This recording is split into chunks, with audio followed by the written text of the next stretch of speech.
side. I'll be moving on. How could I ever be with you?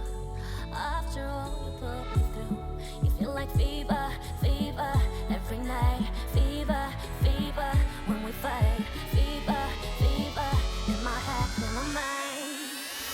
I was blinded by your lies. You were never real. You blew me up and broke me down. This is how I feel. I was blinded by your lies. You left me all alone. You built me up and broke me down. Shattered every bone.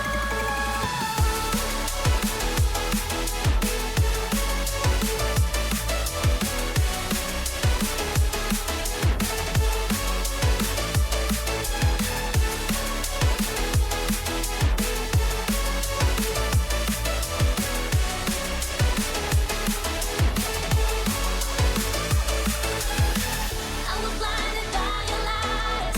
You were never real. You built me up and broke me down. This is how I feel. I was blinded by your lies. You left me all alone. Built me up and broke me down. Shattered every bone. Rising like the sun, I'll be moving on. How could I ever be with you? After all you put me through, I've been holding on to you. I was dumb, trying to hurt me with those words. I was numb. You feel like fever, fever, and my heart fell apart. I was blinded by your lies. You were never real. You blew me up and broke me down. This is how I feel. I was blinded by your lies. You left me all alone. You built me up and broke me down. Shattered every bone.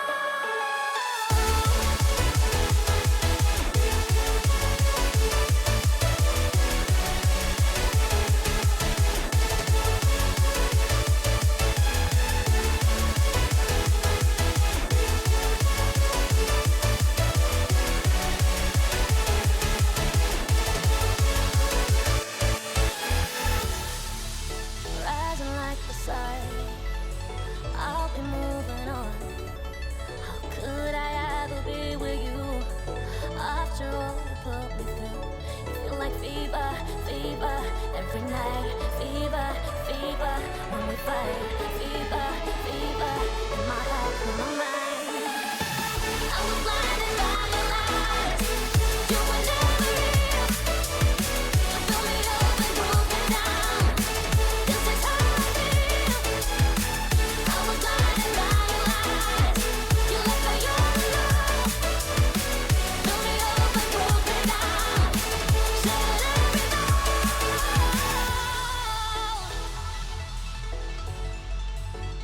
I was blind.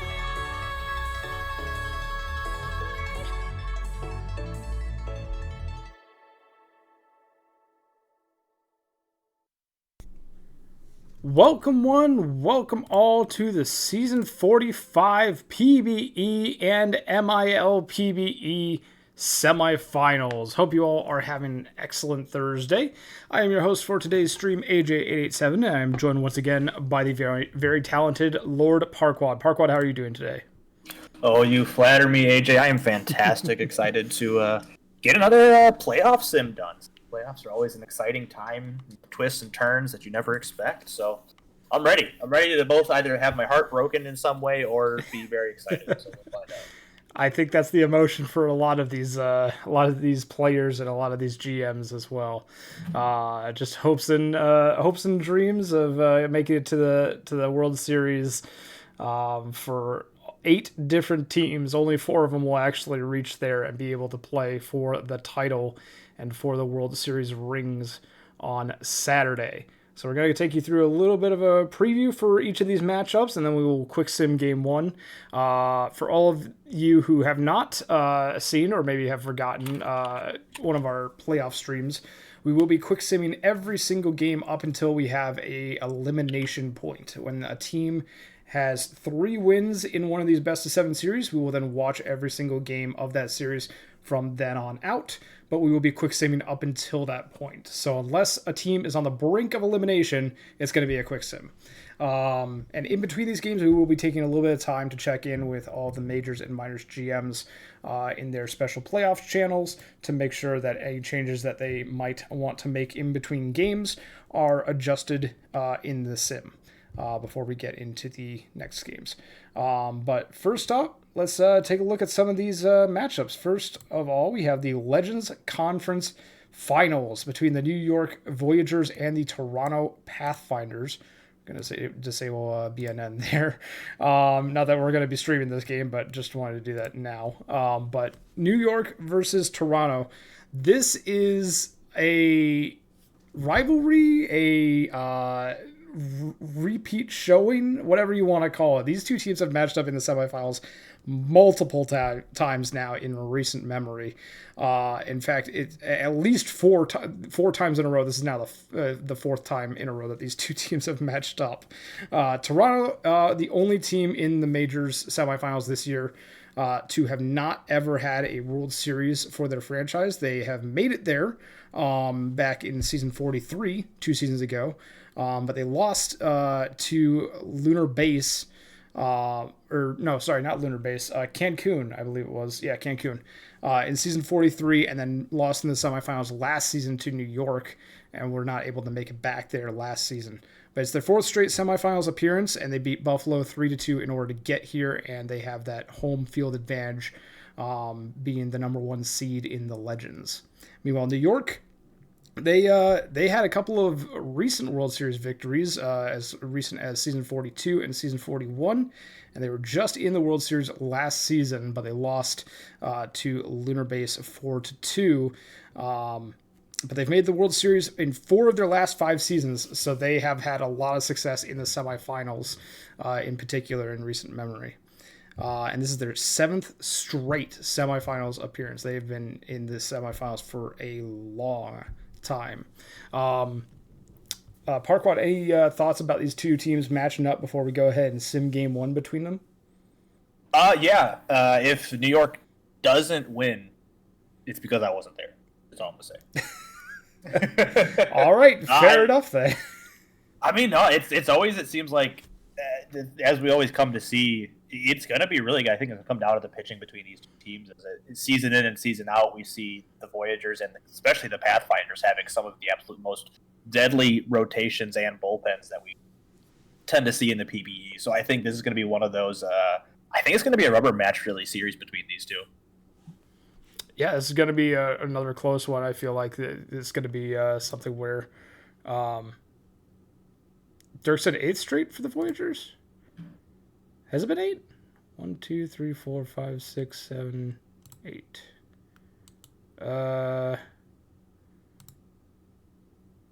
No, Vancouver was in the conference finals. This is their 7th straight. This is New York's 7th straight. It's Lunar Base's 8th straight, but we'll get to them once we actually get over to the Champions Conference. But New York is 7. Yeah.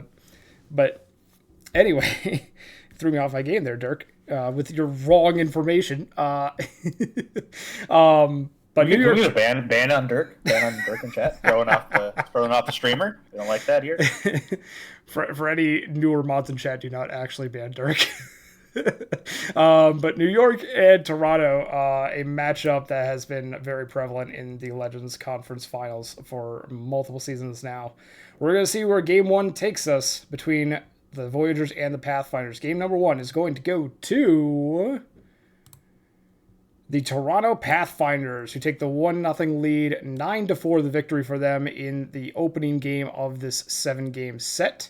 Voyagers actually hit them 13-9, but were outscored by 5 runs for the Pathfinders. Pathfinders get 2 RBIs from Kendrick Mills on 2 hits. New York gets 3 hits from Palidorus and Moose. Moose tacks on an RBI. Gausman will take the loss, and Maurer will get the win, both in relief. Gausman with a rough outing, 7 earned runs over 1.2. Starscream will be your player of the game, though. 7 innings, only giving up 1 earned run on 10 hits and a walk, striking out 7. So New York and Toronto, if you have changes to make to your lineups or pitching for game number 2, please let us know in your playoffs channel, and we will make those adjustments going into game number 2. We'll go ahead and save real quick as we head into the preview for our other conference finals, this being Cancun versus Lunar Base. So Cancun, as mentioned, was in the Season 43 World Series, and they won the Season 43 World Series. Lunar Base, they just won last year, their first ever franchise World Series. So these are the two most recent PBE champions squaring off in the semifinals. Both beat their quarterfinal opponents 3-1 to get here. Lunar Base took out Seattle, and Cancun beat Indianapolis. Cancun was in the semifinals for multiple seasons in a row, but they lost last season in the quarterfinals, actually, to be eliminated by Detroit. Meanwhile, Lunar Base, as mentioned, got all the way to the World Series and won it in their and this is their 8th straight semifinals appearance. So will Lunar Base be able to get back to the World Series to try and defend their title, or will Cancun bounce back from their early elimination last season to make it back to the World Series for the first time since season 43? That is the question we'll be answering today. Parquad, any thoughts on this matchup before we head on into game number 1 for this one? Yeah, it'll be interesting to see. Like, this is kind of one of those. I feel like Lunar Base is kind of hitting their stride, and this is the end of their tick for an aggressive window, I guess you could say, as some of these players are getting a little older. Where I think Cancun is like right there and in the kind of middle of their window. So it'll be interesting to see how these two contending Titans seems like season in and season out will battle it out here. It'll be fun to watch. Absolutely. So Cancun versus Lunar Base. Who's going to take game number 1 between these two teams? We will find out right now. Parquad, you want to lead us on into this one? Of course. Let's get it. And game number 1 will go to Lunar Base as they take down Cancun 5-2 here. Pretty close game until the 8th when Lunar Base got a little bit ahead there. They only had a 1-run lead and then got the 2 there in the 8th inning to make it a 5-2 game.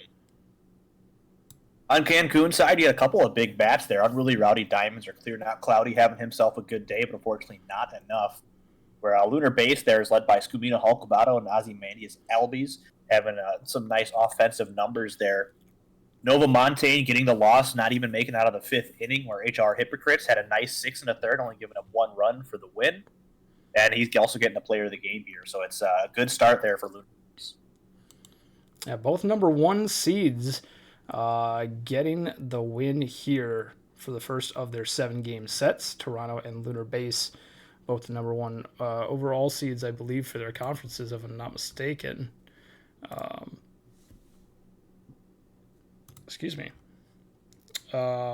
Yes, by 1 game for Lunar Base. Cancun was 1 game off of them. But yeah, both of the number 1 seeds getting game number 1 to go in their favor. I'm going to go ahead and adjust the crawler real quick. So any Majors GMs now, if you have changes for game number 2, please let us know. Ping us in your playoff channel. Even if you don't have changes, ping us anyway so that we know that you are good to go and ready to roll into game number 2. But now we'll take a look at the minor league matchups here. We have the Kingpins versus the Armadillos. The Kingpins being the number 3 seed and the Dillos being the number 2 seed. Dillos got that first round bye and have that home field advantage. They lost to the World Series champs Anchorage 4-3 in the semifinals last season. The eventual World Series champs, I should say.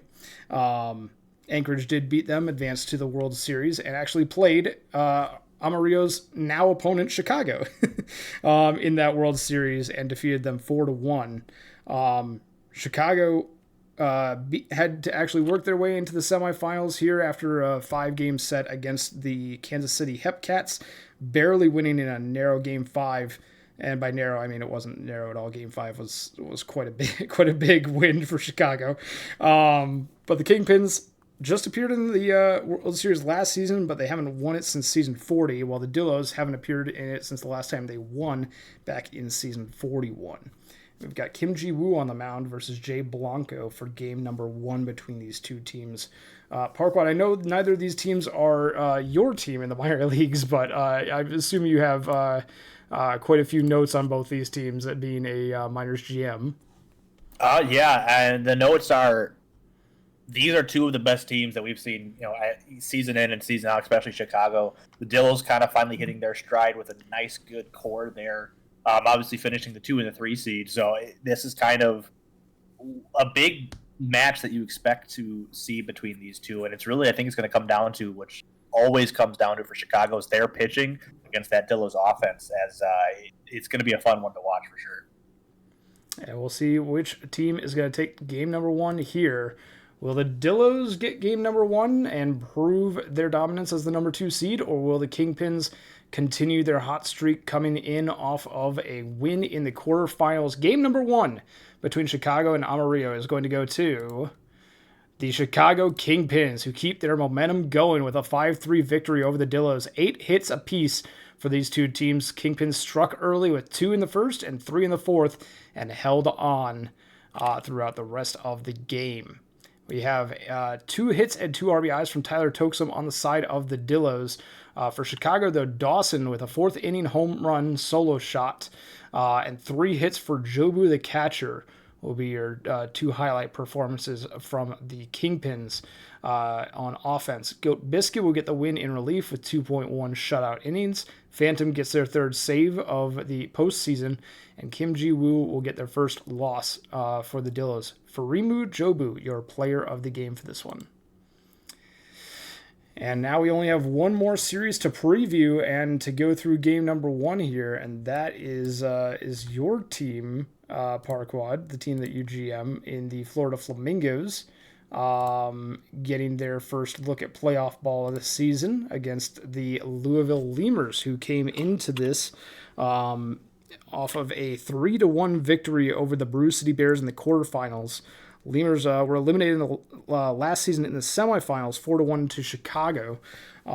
So I'm betting that the Lemurs are pretty happy that Chicago's on the other side of the bracket for this one. But the Lemurs did win just in season 43 2 seasons ago. Meanwhile, Florida hasn't had the taste of the World Series victory in the last few seasons like some of these other minor league teams have. It's been since season 37 that the Florida Flamingos have been to the World Series and won it. Last season they lost to this very team, Louisville, in the quarterfinals 3-2. So Parquad, are the Flamingos eager for some revenge after being eliminated last season in the quarterfinals? No, I'm terrified. Because, and I tell this to Captain all the time, ever since he's taken over as the Lemurs GM with X-Flex there, they have our number. So this was the one team we didn't want to face, and here we are before the World Series. I got to give props to the Lemurs, man. They are a very difficult team. They're really scrappy, and both X-Flex and Captain seem to know how to put together a very good lineup and rotation every time the playoffs come around and do their changes. I'm just hoping that the 3rd best scoring offense ever in the minor leagues and the most home runs ever hit by a minor league team, I just hope we show up, because we've been putting together, as you said, it's been a bit since we tasted glory here. So I'm really hoping that this team we've put together with Florida over the last few seasons, I hope the sim lets them show up today, because it's going to be a good battle between. I would not be surprised if this goes to a game 5. All right. Well, do you want to go ahead and lead us on into game number 1 for your team here? Of course. Let's get it. Game 1 will go to Florida 9-2 over the Lemurs here, as that offense does start to click. Although both Alaskan Bullworm, X-Flex himself, one of the GMs there, has a good day. 3 hits, 2 RBI. Carl Beatty Jr. getting 2 hits as well. But on the Florida side, everybody in the lineup contributing, with Dan Johnston, Mark Southworth, and Bon Appetit having multi-hit games there. So a good offensive day from Florida. Herb Fisher is going to take the loss. Ichabod Cranepool the win. And your player of the game for game 1 will be Ichabod Cranepool. Yep, all of these are best of 7s, Marcus Emerson. So game number 1 is in the books for all 4 matchups here, and the Kingpin's the only one to have kind of an upset. All the other home field advantage teams, the higher seeded teams, getting the win in game number 1. All except for the Dillos. So, if any minor league teams or major league teams have any changes to make, I see a lot of pings already, which is good. Good to see. But we're going to head on into day number 2 of the semifinals and make these changes before actually heading into the quick sims. So we'll go ahead and save, advance the day, save again, and then we'll go ahead and make these adjustments for everyone. We'll start off in the majors since the minor league teams haven't had as much time to think of and type up their changes. So we'll start off with the Space Rangers, who I have queued up already here. So they want Marston to mid-relief, normal usage, and setup. Okay, right in the dirt to stopper, 8th and close, and high leverage. Polos to mid-relief, use more often, and high leverage. All right. Lunar Base, let me know if that looks good, if that matches up with what you have. Let me know if I missed anything or if you have any other changes to make. We'll head around the other teams here. Toronto just wants a quick check of a couple of pitchers. Maurer is at 29%. Shepard, 98. Let me know if you have any changes to make based on that information. We'll head over to the Voyagers here. Voyagers have a game 2 bullpen shift. They said flip Gaussman and Anchovy. Okay. So Anchovy. So we're just changing this to use less often and this to normal usage. Is that what I'm seeing here? Yep, that looks correct. So. Yeah, Enoch just let us know. That looks right to me. All right, go ahead and save. All right, game 2 pen checked off for the Voyagers. They gave us a thumbs up. Space Rangers then also gave us something else. So, okie dokie. Flip Marston to use less, and take off setup. Alrighty, Dunzo. And then Toros have changes as well. They want negs. Oops. Negs to normal. And everything else is good. Okay. Cancun, let me know if there's anything else or if you're good. Meanwhile, we'll go to the minor league changes. Starting off with... Nope, Devils are letting it ride. Starting off with Kingpins instead. Kingpins. Sarah said we're good. Space Rangers also said they're sweet. Okay, so Crony to unspecified, avoid high leverage. Goat Bisky, keep long relief, but flip usage option to avoid high leverage. Okay. Power bottom from unspecified to middle, use less, and long relief. All right. Rest of the minor good. Okie dokie. Letting it ride. I think that should be everyone. So last chance for anyone for game 2 changes. Let us know ASAP. Even just a ping saying wait. We'll hold up, but unless we hear otherwise, I think we're ready to roll on into game number 2 then. For every single one of these game 2 change force win. No, okay. Can you turn chaos mode to max? It's already on. Yeah, it's already on. Can't help you with that with any further changes with the chaos mod there, Dirk. All right, game number 2 then. Let's head on into it. Legends Conference Finals, game number 2. Johnny Patey V2 will take to the mound for New York. Well, what can I say except you're welcome? We'll toe the rubber for Toronto. Pathfinders lead 1-0. Will they take a 2-0 lead, or will the Voyagers tie it up in game number 2? The winner of game number 2 of the Legends Conference Finals is going to be the Toronto Pathfinders, who take a 2-0 lead in the series after winning this game 5-0, out hitting them 11-6. 2 RBIs for Mills and Love, with 2 hits from Johnson Jr. for Toronto. For New York, a 2-hit day from Cove. And then we have a hit and a walk from both DeMars. No, just DeMars. Never mind. Oh, yeah, DeMars and Palladores. I misread that real quick there. PDV2 will take the loss despite the quality start. Accept Your Welcome will get the win with 7 shutout innings, only allowing 5 hits and 4 walks and striking out 8. Toussaint gets their second save with 2 shutout innings. And the player of the game will be the starter for Toronto. What can I say except You're welcome? So we'll go ahead and update the crawler for that as well. If you have Game 3 changes, Pathfinders and Voyagers, please let us know in your channel. But Parquad, ready to take us on into Game number 2 for the Champions Conference? Yeah, I sure am. Let's get it. Alrighty. And in Game 2, the Toros take down Lunar Base to even it back up at 1 apiece. 4-2, so very close game. Toros getting out the edge there at the top of the 7th. For Cancun's batting here, looks like their hero of the day is going to be Greenwald, 2 hits and 2 RBI, with both Aza and McGillicuddy having an RBI as well. Over on Lunar Base's side, kind of a quiet offensive day for them, only getting 5 hits, with 2 of them coming there from Dog and Eminem. And then an RBI from Allison Change.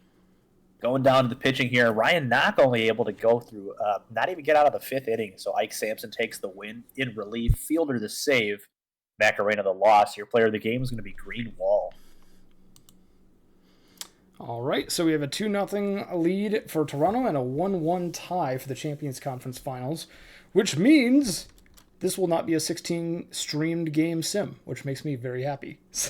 The 16 game stream possibility is only possible if every team goes up or if every series goes to 3-0 and then every team reverse sweeps. So luckily, that is not going to happen. There's still a probability for a very high amount of streamed games, but at least it's not going to be the full 16, which is good. So we'll head to the... Let me tell you, last night I have a little fun thing I do with some PBE folks of a little baseball action for OOTP. We were watching the World Series game last night. It went 20 innings scoreless. Jeez. I was like, come on, we got to stop this here. That's wow. Enoch said that's how he hopes this season ends, so hopefully you're not streaming any of the World Series. So well, I'm not streaming the World Series, so that's not going to be on me to deal with. But majors teams, if you have changes for game number 3, please ping us in your channels. But we're going to head on into the minor league semifinals, game number 2. All games should go to 20 innings. I'm fine with games going to 20 innings as long as I'm not streaming them. If it's a quick sim, totally happy with that. If someone else is streaming it, totally fine with that. Not me. Kingpins. That's very fair. Kingpins have a 1-0 lead. Will Jose 43 on the mound lead them to a 2-0 lead in the series? Or will Talion Solo help the Dillos bounce back and get to a 1-1 series?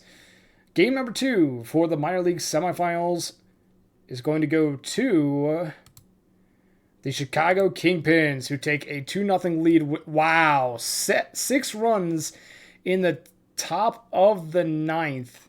They were down 3-1 heading into the 9th inning, and they score 6 in the top half of the 9th to win it 7-3. What a comeback for Chicago. 2 RBIs each from Simmons III and Freeses for the Kingpins. For the Dillos, a 2-hit and 1 RBI performance from Buckshank with a solo shot by Grand Slamdolph in the first inning. Abel will get the hold, Rockefeller the loss, and the blown save for the Dillos. For Chicago, the win will go to Phantom in relief, and Talion Solo will be our player of the game. 6.1 innings pitched, 1 earned run on 3 hits and 3 walks. No decision for the starter. So a 2-0 lead for Chicago. Let me go ahead and adjust the crawler here real quick. And then we can head on in to the other side of the bracket with your Flamingos, Parquad. Yeah, game 2 here. Katsuki Bakugo against Nex, who looks like Nex in his, I'm assuming his only start so far in the playoffs, did look like to not go his way. So let's get this into game 2, Lemurs and the Flamingos. And the Flamingos will take a 6-1 victory against Louisville and Nex here. As the lone bright spot for the Lemurs is a 2-hit day from Carl Beatty Jr. there. It looks like Archduke McCannon having a solo home run, giving them their only run. On the Florida side, you have Mark Southworth having 2 hits, but then Leon Riston, the first baseman, having 3 hits and 3 RBI, coming up of a 3-run home run to do the damage for Florida. Louisville next had a pretty good start, going 5 1/3, only giving up the 1 run. Unfortunately, the bullpen looks like they gave it away for him, while Katsuki Bakugo goes 8 scoreless to get the win. Player of the game is going to be Leon Riston. All right, well, we have 3 2-0 series and 1 split at 1 apiece. So if any GMs have any changes they need to make for game number 3, please let us know. I'm already seeing some pings for the majors teams, not anything for the minors teams yet. But we'll go ahead and save and advance the day. It should be a travel day for both majors and minors. Just going to double check. It is. So we'll go ahead and finish off. Save again. And then we'll make these changes for game number 3. Starting off with the Voyagers, who have a game 3 lineup change. Let's see. Lineups. Looking at... I'm assuming this is just for left-handed pitchers, Enoch, but let me know if you want it changed for both of them. Because you only have the left-handed pitcher lineup showing right there. So Cove, DeMars, Palladorus, Dion, just for lefties. Perfect. Thank you. Moose, Cove, Kruger, and Otage. Okay. Oh, Toronto has no righties? Interesting. Did not know that. I think that looks right, unless there were position changes that I'm not seeing, which it doesn't look like there are. No, that looks good to me. Yep. All right, Enoch, let me know if that looks good for you, or if there's if I missed something, or if you have anything else. Let us know. We're gonna move on to the Toros here. Yeah, they just wanted stamp check for the pen. Okay, so we're only gonna be doing the ones that are red or yellow, which is, well, since none of them are red or yellow for the pen, we'll just do all of them, I guess. Center fielder at 76. Negs is at 80. And Pecora and Furnace are both 100. Let me know if you have changes, Toros. Space Rangers. Marston to stopper. 7th and close and high leverage. In the dirt to middle, use more. And high leverage. And need to see Polis. Yeah. Polis is at 40%. They said they wanted also to see him after the travel day. This is after the travel day. Oh, is it? Okay. Yeah. Toros came back and they wanted to see Ike. Oh, okay, sure. Lunar Base, let me know if that looks good to you or if there's other changes. Check. Oh, yeah, because Ike is. Oh, Ike's listed. Yeah. Yeah. Listed as a. Okay, so 67% as a relief pitcher. Forgot that Ike was in the bullpen. I just saw starting pitchers down the line, and my brain was like, derp, derp. Okay, Voyager say good. Lunar Base has another change. Polis to middle relief used less often. Any change to the secondary dark? I'm assuming remove it, but maybe I'm wrong. I'm just going to leave it at high leverage unless I hear otherwise. Oh, remove? Okay, cool. That's kind of what I figured. Use less often and high leverage kind of contradict, but yeah, not necessarily, I guess. Toros. Want to set Negs back to use more often. Okay. Dunzo. Back to use more often. Boys and Pathfinders look good. No changes for Pathfinders. Toros are good. Space Rangers, just looking for confirmation if y'all are good as well. We'll head to the minor league teams in the meantime, starting off with the Dillos.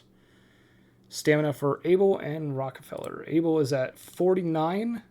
Rockefeller at 60. Let me know if you We have are good from the Space Rangers. Perfect.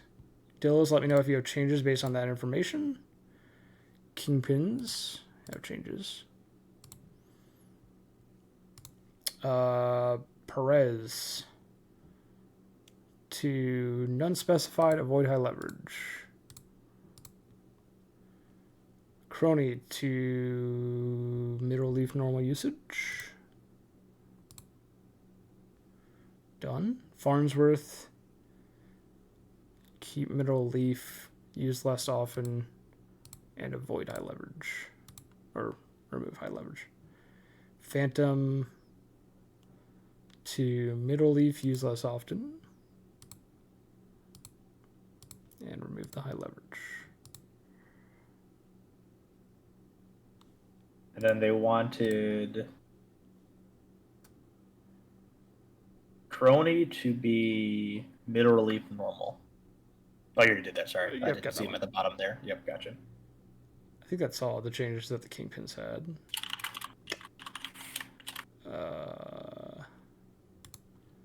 Lemurs say they're good for game 3.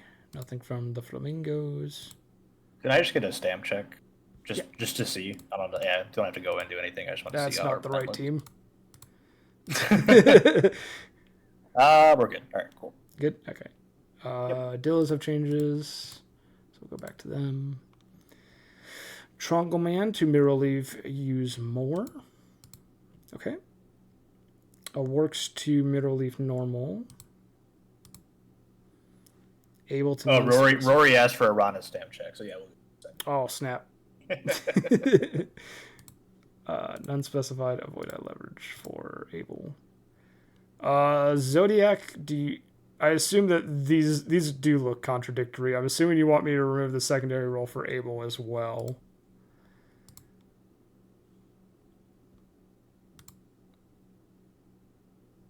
Okay, cool. I kind of figured that was the case, but just wanted to clarify. Oh, he even said, "Please." What a kind soul.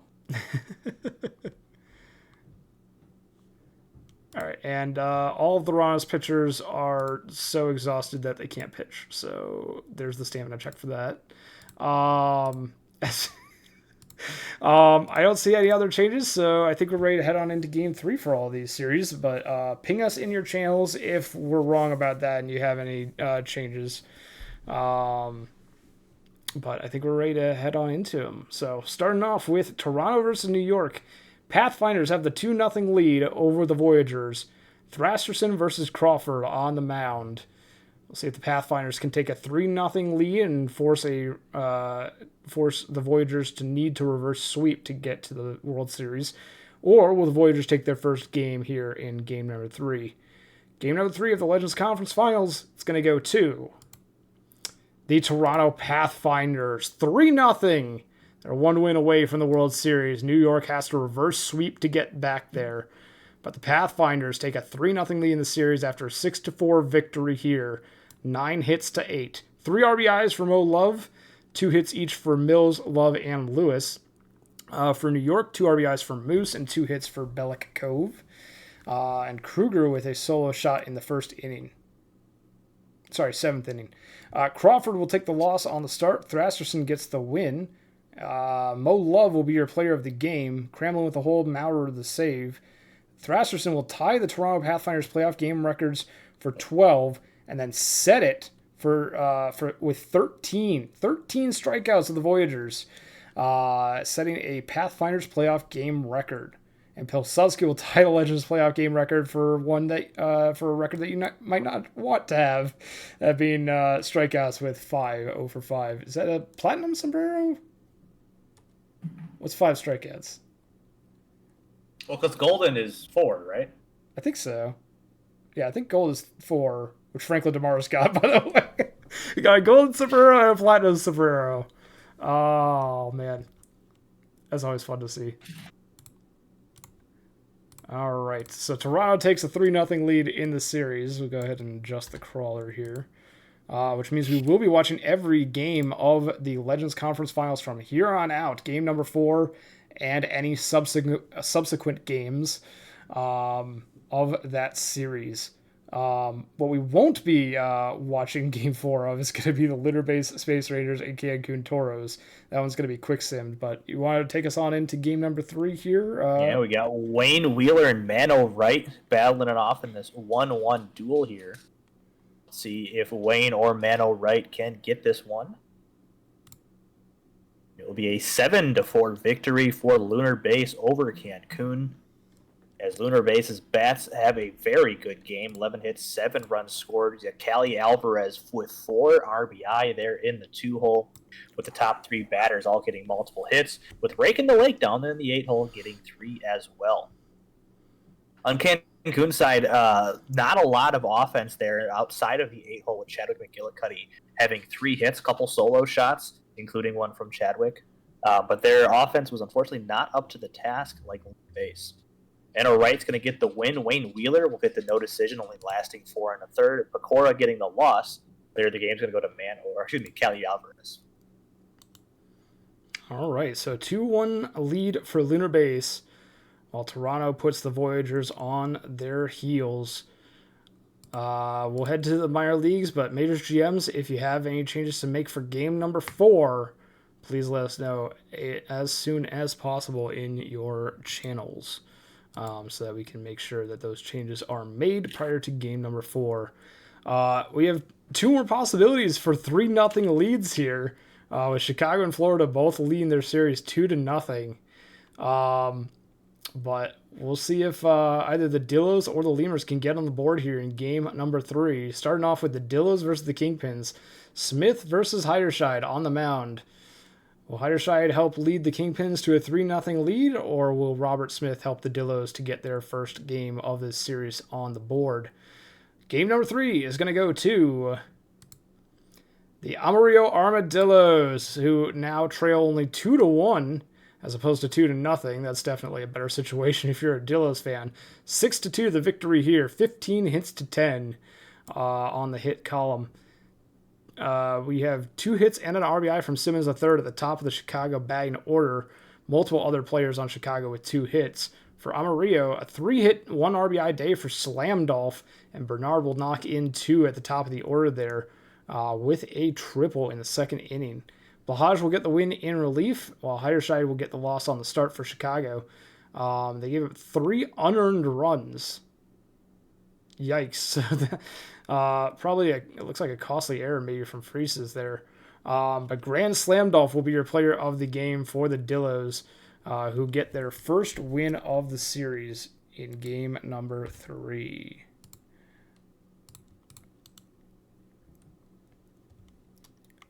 All right, And the other game 3 we got here is Abendux versus Glorbenspiel. Glorbenspiel having himself a very good playoff so far.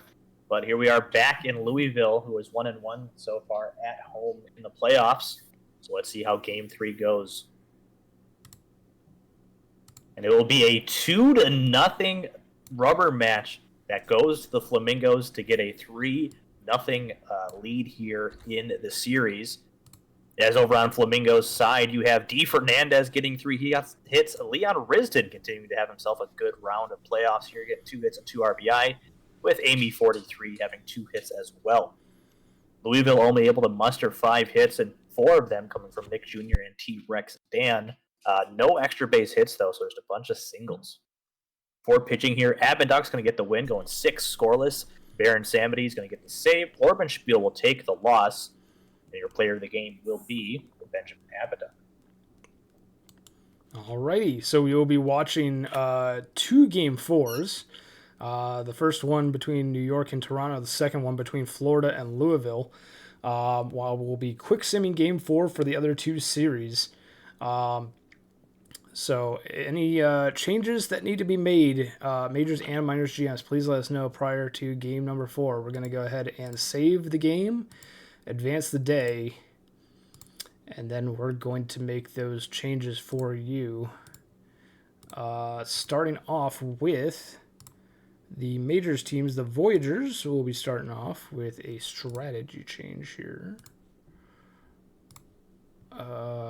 They have a player strategy for Matt Stroh.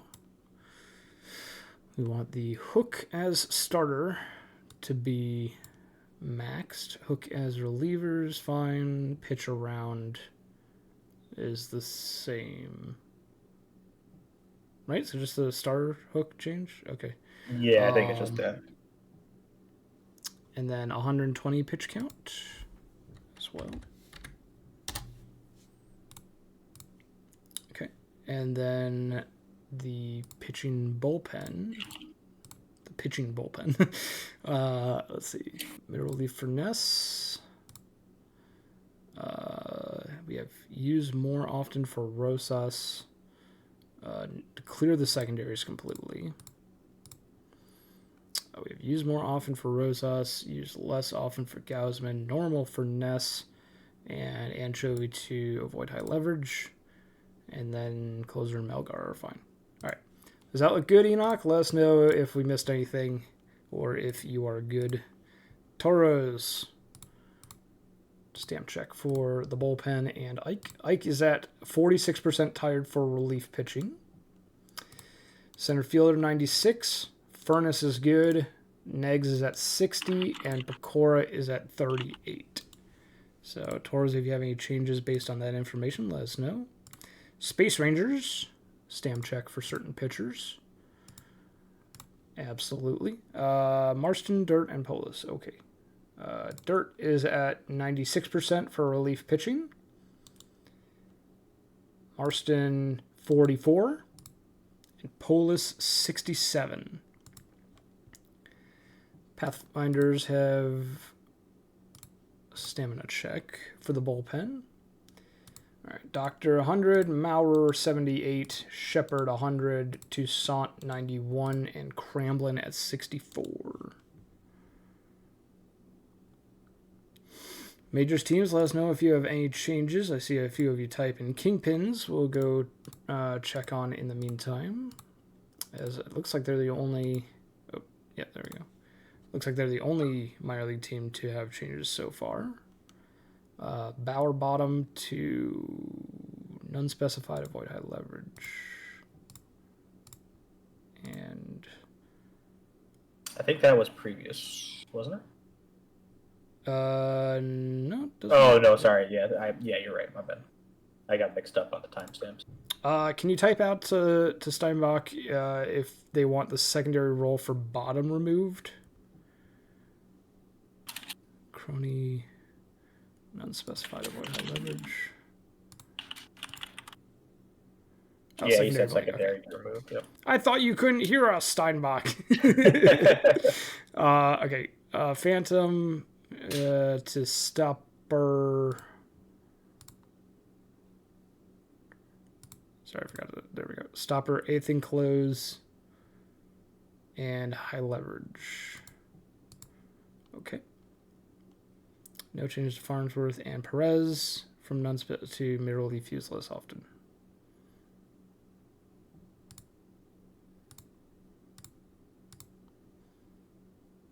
Okay.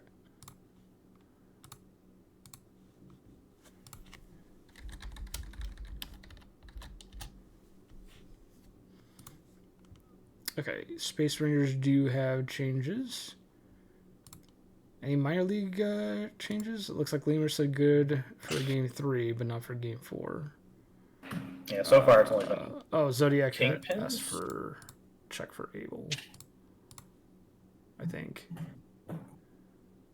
Abel is at 78% rested for relief pitching. And then the Space Rangers have changes.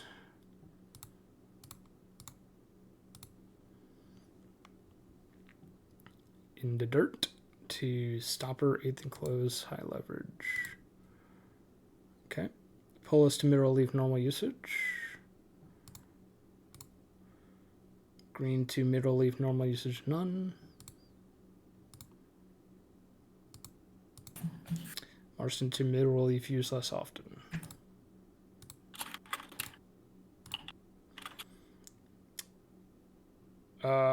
I'm assuming secondary role removal as well for Marston Dirk, but let me know if you want that high leverage added back. Okay, none. Perfect. All right, Toros duo changes. Dang, everyone has changes. Ike Sanson, Middle relief, use less often. And no secondary. Fielder, use more often. Keep everything else. Pecora, long relief, avoid high leverage. And no secondary. No need to apologize. You're good. You're good. Does that look good, Sarah? Space Rangers gave the thumbs up. Pathfinders haven't said anything since their stamina check. Okay, Delos do have changes.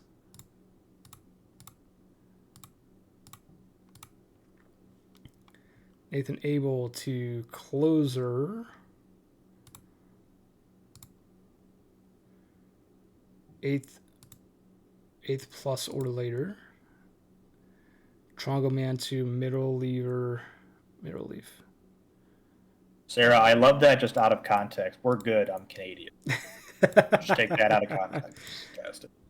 That's good. Okay, Pathfinders gave us a thumbs up. Flamingos, are you good? Yep. Okay, cool. Let it ride, baby. Let it ride. Nice and easy to ask you to ask you and make sure. And Nico's like, all right, he's like, you gonna be able to make changes while you're streaming? And it's a good thing that I am because he fell asleep. And by that, I'm like, yeah, I'm gonna let it ride. That's the only change we need. Nice. All right. I'm not seeing anything else from anyone, so please ping us urgently if there are any last minute changes that I missed or anything. Otherwise, I think we're ready to go on into game number 4. Well, I think we are going to quick sim both the. Should we quick sim both? Yeah, we'll quick sim both of the majors and minors games first, so that those teams can have a little bit of time to enter any changes that they need into the into their channels, and then we will do the actual simming of the conference finals. So we'll start off with Lunar Base versus Cancun. Space Rangers lead the series 2-1. HO or Hypocrites on the mound versus Nova Montana. Will we see a tied up series with the Cancun Toros taking game number 4? Or will the Space Rangers take a 3-1 lead, putting them one win away from the World Series? Game number 4 of the Champions Conference Finals is going to go to the Cancun Toros, who will tie it up 3-2. Is the score for game number 4, which means we also won't be watching game number 5 of this series. It will be game number 6 and maybe game number 7 if there is one. But we won't be. We'll be quick simming game number 5 for this. Oh, it was a walk-off. Look at that. Oh yeah, wow! Run scoring single by Montgomery Burns in the bottom of the 9th to walk it off against Lunar Base. 10-5 on the hits column in favor of the Toros. We have 2 hits from Sims, 2 hits from Aza, and 1 hit from almost everyone else in the lineup. Lunar Base, a 2-hit day from Alvarez, and a RBI from Doug and Eminem, the only RBI that Lunar Base was able to get. Right? Yeah, right. Okay, Negs will blow the save. Center fielder gets the win in relief. Robert Green will take the loss for Lunar Base. Nova Montana will be your player of the game, 6.1 shutout innings. And HO or Hypocrites will set the Lunar Base Space Rangers playoff game record for strikeouts with 12. So congratulations to the Toros there. They take they tie up the series rather at 2 apiece, which I think I changed the crawler for. Yeah, okay, good. And then we'll go check out the minor league game that we're quick simming, that being the Dillos versus the Kingpins. Okay, cool. I didn't think the times shouldn't matter, but Dillos versus the Kingpins. Chicago leads the series 2-1. Toro already have a pig for changes. But Chicago leads the series 2-1. Are the Dillos going to be able to tie it up like Cancun just did? Or will the Chicago Kingpins take game number 4? Parquad, want to lead us on into this one? Yeah, let's see if Kim Ji-woo can bounce back to get his Dillos back in the game here. And the Dillos tie the series back up at 2 apiece as they get 2 in the top of the 9th. Give them a little 3-run buffer there off of Abigail Mills' home run off of Phantom. Amarillo side, 3 hits from Kirby Bernard, the leadoff man. But then Abigail Mills, the 3-hole, getting 5 hits and 5 RBIs today, having herself 2 doubles and 2 home runs. So an absolutely fantastic day. Abigail Mills apparently got tired of losing and wanted to put the Dillos on her back. She's fantastic there in that game. Chicago's offense here getting a little bit quiet with Freese having himself 2 hits, and that pretty much being the extent of that. For pitching here, Kim Ji-woo gets the win, Rockefeller the hold, Award the save. Perez will take the loss in relief. Player of the game is going to be Abigail Mills, while she also ties a playoff game record for the Miners with 5 hits. Alrighty, so those are the 2 series where they weren't elimination games. So any of those 4 teams, GMs, if you have changes, let us know. I see the majors teams have already put messages in their channels, so excellent to see that. But Dillos and Kingpins, also, if you have changes for game number 5, please let us know. But we're going to head on into a potential elimination game for the New York Voyagers as the Toronto Pathfinders have a 3-0 series lead. The prediction is live. Will there be a sweep? We already have 9,000 channel points in the pool, possibly more, because my phone is weird like that and sometimes doesn't show the predictions properly. But Matt Stroh will be taken to the mound versus Starscream. Starscream, the 20-1 pitcher this season. What do you think, Parquad, between these 2 teams? Do you think we're going to see a sweep, or do you think New York is about to put game number 1, a win, on the board for them in game number 4 here?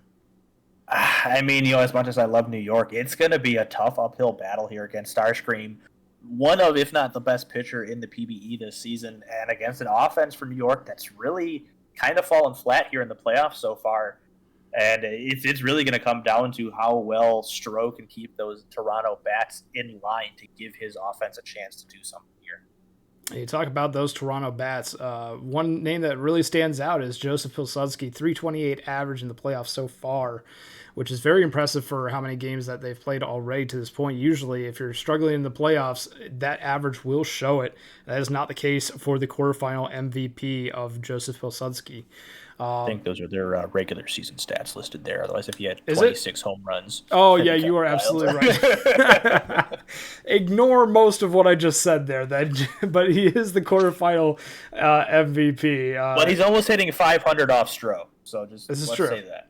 Yeah, there we go. We'll look at those stats instead of the regular season stats. That'll work. Meanwhile, Franklin Tavares, the quarterfinal MVP for the Voyagers. In the number 2 and number 3 positions in the lineup are those MVPs from the first round. And surprisingly, the head-to-head matchup favors the other 2 players in those positions. Cove and Dinamite in the 2 and 3 positions for the Voyagers and Pathfinders respectively. But I think we're ready to get on into the game with the prediction of will there be a sweep? Voyagers versus Pathfinders. Parquad, you want to start us off with this one with the first couple of innings, and then I'll take over for 3 through 7? Yeah, sure. Let's get it going. Matt Stroh against Kendrick Mills, leading it off here in Game 4. Stroh is going to need a very good start to this game to try and, like I said, keep these bats in check.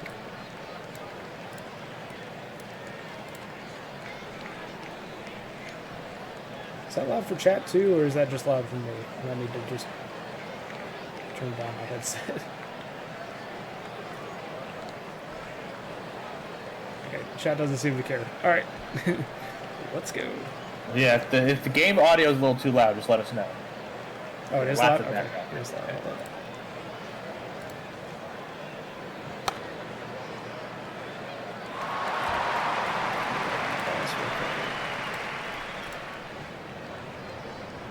Turn down volume a smidge. I usually do 40. I think that's what might be okay. Really? Yeah, I mean, it is pretty loud, so maybe a little bit quiet, but we'll see. Yeah, just let us know if maybe it's a little too quiet, but otherwise we can probably bump it up.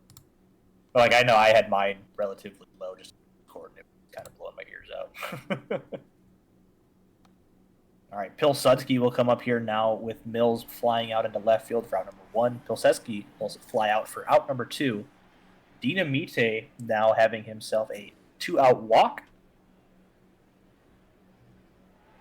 And then Zach Johnson Jr. will fly out there to end the inning. So a runner gets on first, but nothing comes of it. Oh, see, now it's too quick. Okay, split the difference. Yeah.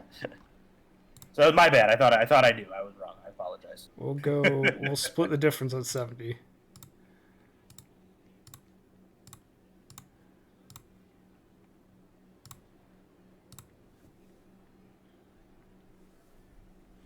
As a Star Scream will face off against Errol Cove leading it off, and Cove almost able to beat out the infield, but cannot.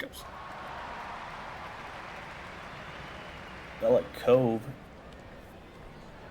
will draw the walk, and then now Franklin DeMars with back-to-back walks. You got one out, 2 on, but just like that, Palladorus rounds into the double play, so a nice little rally there from New York, but immediately shut down. Bob Cater, the catcher, or the center fielder, up now as he will ground out to the pitcher for out number 1. Mo Love will swing through that one, out number 2. Jeff Lewis hits that one deep to the second baseman in the infield there, and that will be a 1-2-3 inning there for Stroh. Bottom of the second, James Dion, Joey Moose, and HFFO Cove coming up, as Dion will swing through that one, out number 1. Joey Moose, the only hot batter in today's game. He will continue that one as he's now hitting almost 500 here. Actually, he is hitting 500 now in the playoffs, but Cove will strike out there. Ben Kruger up now, and he'll strike out. So Joey Moose doing a little bit of something there, but they can't get anything else. Quiet game so far through 2, AJ. Why don't you continue it out for us? All right, well, Matt Stroh is going to be on the mound, and he will be hoping to continue the quiet pace of this game so far. And gets Ixon to strike out, but Brinkley Jr. will single up the middle to reach base. And the Pathfinders have their first and now second hit of the ball game in this inning with a double from Kendrick Mills. Pilsudski will strike out, though, to bring up Dinamite. 2 outs, 2 runners in scoring position. But a ground out to short will end the threat, and we head to the bottom half of the 3rd inning. Starscream will be facing off now against Sebastian Otage, the second baseman. Sabotaging his own chances, though, there with a ground out. Errol Cove will do the same back-to-back groundouts, 4-3 on the scorecard for those. Bellick Cove, easy fly ball over to left. Pilsudski had to run a little bit for it, but not too bad. And the 3rd inning will go 1-2-3 for the Voyagers half. Top half of the 4th inning now. Catter will ground out to start things off. Johnson Jr. will ground out to start things off. Catter will single to straightaway center field. And now back-to-back hits for Catter and Love. Catter thought about going for 3rd there, but thought better of it. But that's going to be a 3-6-3 double play. Side is retired. Really good defense there from the Voyagers between Dion and Moose to get that double play. Now the bottom half of the 4th inning, we'll see DeMars flying out to left center field, and Palladorus will have a deep drive to center field, just shy of the track, though. Catter will make the grab. Dion strikes out on the circle change, and the Voyagers go 1-2-3. Top half of the 5th inning now. Toronto will be... See, an infield single by Ixon. I don't know why didn't Dion just touch the bag there? He waited for the pitcher to come cover, and it cost them a base hit, and it's going to cost them 2 runs as a 2-run shot by Kendrick Mills 2 batters later will score Ixon. 380 feet on the how far did it fly. And the Pathfinders will take a 2-0 lead in a game that can get them into the World Series. Pilsudski draws a walk. Namite will fly out to left, and now it's going to be Zach Johnson Jr. Walk drawn on a 3-1 count. Now it's 1st and 2nd with 2 outs for Catter, but a fielder's choice will end the inning.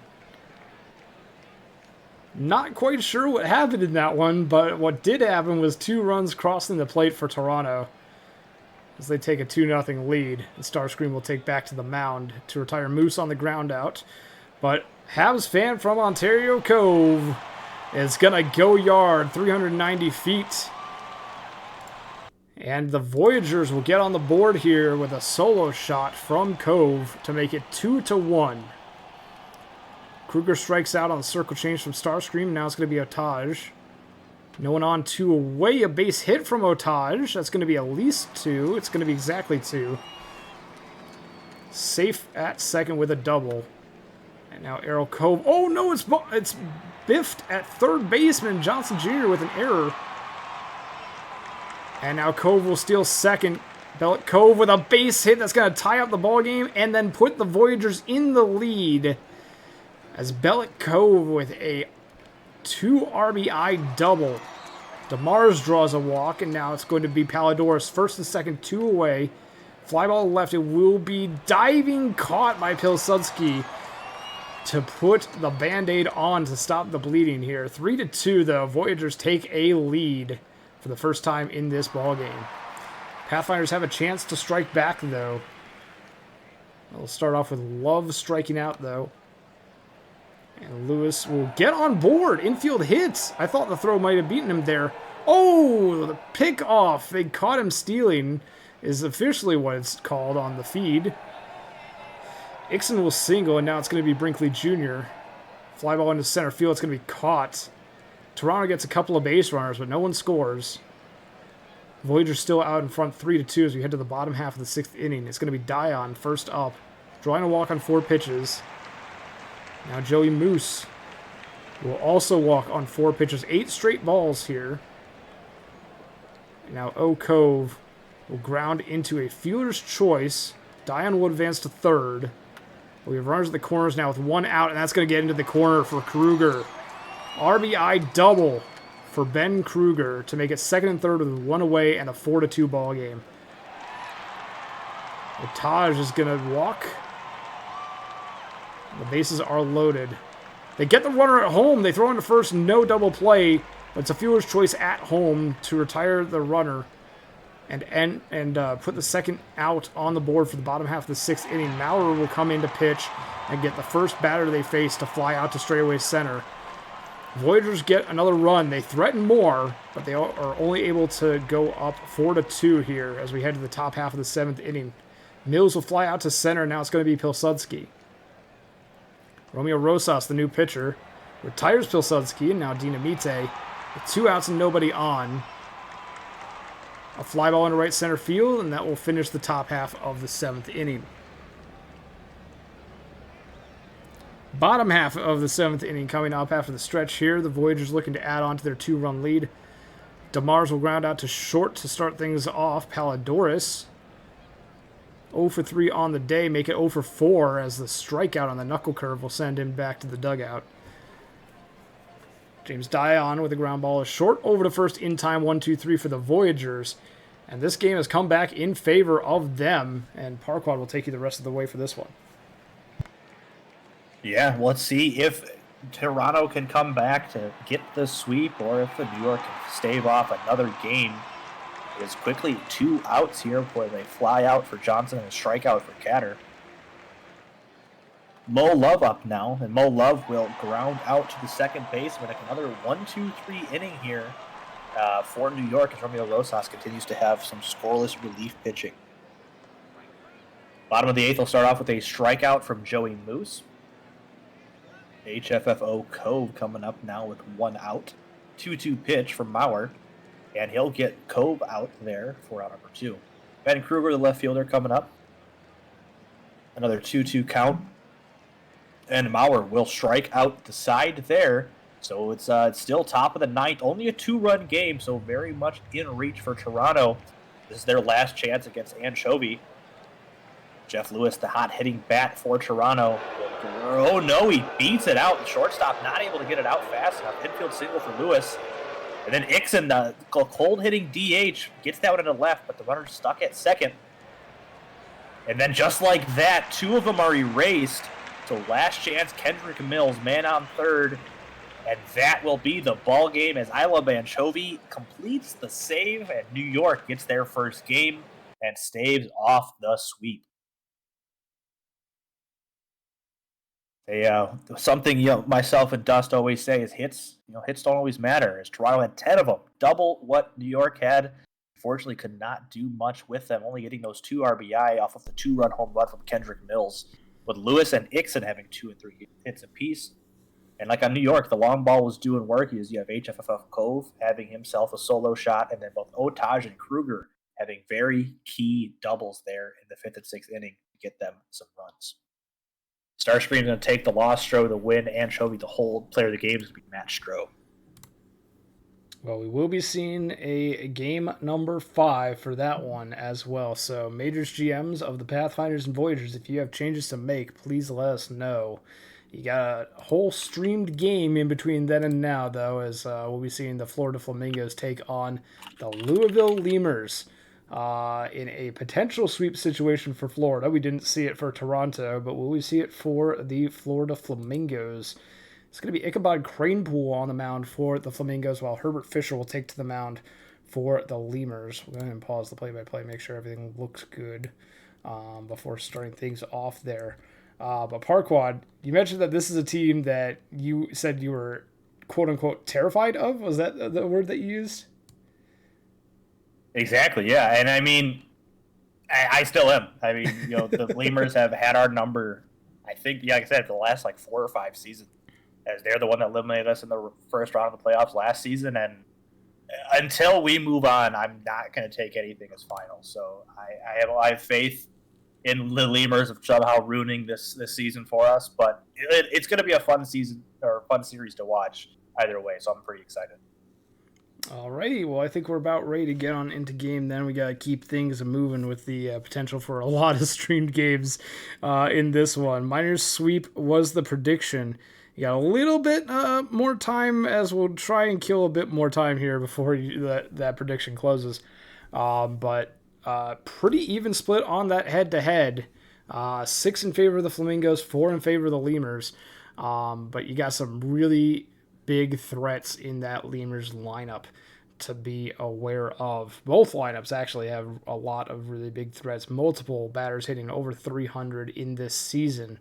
And we're going to see which of these two lineups is going to come out on top today. Flamingos lead the series 3-0. Will they sweep the Lemurs 4-0, or will the Lemurs take game 4 to prevent the sweep and force a game number 5? We'll start things off with Johnston, Southworth, and Fernandez due up against Herbert Fisher on the mound for the Lemurs. Go ahead and head on into game here at Kenny Payne Appreciation Stadium. Lemurs home fans are hoping for a win from their team to stave off elimination. With Johnston, Southworth, and Fernandez, as mentioned, first up here. Starting off with Johnston with a ground out to second base. Now Southworth, the left fielder. That'll be a slow roller to the shortstop. Over to first, though, in time to retire Southworth. Now D. Fernandez will... That was a base hit. It landed foul territory. I guess it was fair past the base, but it looped foul afterwards. Gets on board, but it doesn't matter anyway, as a ground out by Jimothy Jr. will end the top half of the first inning. So Lemurs will get their first shot in the batter's box now in the bottom half of the first inning. McDaniel ground out to short to start things off. McKinnon now face off against Cranepool, and they'll get an infield hit. A diving stop by 43 there at third. Possibly prevented more bases. They'll end up with a single, though. Bullworm flies out to center, and now Beatty Jr. is going to ground out to the second baseman, but no throw, so an infield hit for Beatty Jr. as well. Hartman grounds it to short, over to first in time, narrowly, and that will retire Hartman. Lemurs playing some small ball. It was working for them for a little bit. They got a couple of base runners there in the bottom half of the first inning. We'll see if that comes into play later. We'll see if they can get some runs off of the small ball. Nashville gets on board first for the Flamingos, and Callahan will fly out to left. Now Riston strikes out on the 1-2 pitch. That's going to bring up Bon Appetit. 2 outs, runner on first, and Appetit will draw a 2-out walk. DeVille advanced into second. Now Amy 43, a pop fly just over the head of the shortstop, and that's going to score a run. That ball barely left the infield. It's still an RBI single for Amy 43. Flamingos will lead 1-0 for the first time tonight. But a ground out to the right-hand side will retire Johnston to make it only 1-0. Florida's still happy that they're striking first, though, here. Neller Denstro will strike out against Cranepool. Now it's going to be Junior and then Dan. Junior is going to get a base hit up the middle, and that's going to be a single for Junior. T-Rex Dan ground into a fielder's choice. Junior thrown out at second. Now Sis Jones will ground out to short, and that's going to end the second half of the inning. But the Flamingos have a 1-0 lead, Parquad. They do indeed, but still early on as Southworth will take his cuts here. And he'll draw a leadoff walk here in the top of the third. D. Fernandez up now with a man on first. Fernandez is that one high into left, but playable, out number 1. Timothy Jr., the catcher, full count pitch, and he'll draw the walk. So you got 2 walked batters on base now for Nash DeVille. DeVille will hit that one just in the blooping, but shortstop able to range out there and get that one. Callahan up now. Callahan will hit that one a mile high, but it won't leave the infield. That'll be the top of the third over. So 2 runners left on base for the Flamingos. Bottom of the third, back to the top of the lineup. Shrimp McDaniel leading it off here. He will ground out to the shortstop for out number 1. Archduke McCannon, the second baseman, up now, and he'll get himself a single. You got 1 on and 1 out for Alaskan Bullworm. The 1-2 count from Cranepool, he strikes him out. Carl Beatty Jr. up now, full count, and he'll draw the walk. So you got 2 on, 2 outs for Hartman now. Lemur's trying to get something going here with these base runners, and just like that, Hartman will do just that, as that's going to be a 3-run home run in the bottom of the third for Zach Hartman, as Louisville goes up 3-1 over Florida. Neller Denstro up now. Neller Denstro will get one, continue the offense here for Louisville. They're at 6 hits now already in 3 innings. And Nick Jr. hits that one high, but should be out number 3, and it is. However, Louisville Lemurs hitting a big 3-run home run from their third baseman, Zach Hartman, to take a 3-1 lead. Riston going to lead it off here for the Flamingos, and he'll start it off with a single. 0-2 pitch to center field. Bon Appetit, the shortstop, held a full count from Fisher, and he'll swing through that one, out number 1. Amy 43, the third baseman, as she will ground into an inning-ending double play. Herb Fisher able to get out of that one pretty easily. Bottom of the fourth now, back to Louisville. Let's see if they can try to get some insurance runs and tack on some more. But T-Rex Dan grounds out for out number 1. Sis Jones, 2-1 count, and he'll get that one right past the diving first baseman. So you got a 1-out base runner here from Daniel. 0-2 count, and that's a strikeout there for Cranepool. Archduke McCannon hits that one into center field, but that will be caught, and that'll end the inning. So still a 3-1 ball game in favor of Louisville after 4. Top of the fifth, back to the top of the lineup, Dan Johnston, as he will get that one just past the second baseman. We got a runner at first. Southward's up now. Southward hits that one deep, but not deep enough. Out number 1. D. Fernandez, the second baseman, up now. 0-1 count. And he will ground into the fielder's choice. They can't turn 2, but they get the runner at first out. Timothy Jr. hits that one high, but that will be the final out of the inning. So man left on second. Still a 3-1 ball game. Bottom 5 here. Alaskan Bullworm leading off. He will fly out to center field for out number 1. Carl Beatty Jr. up.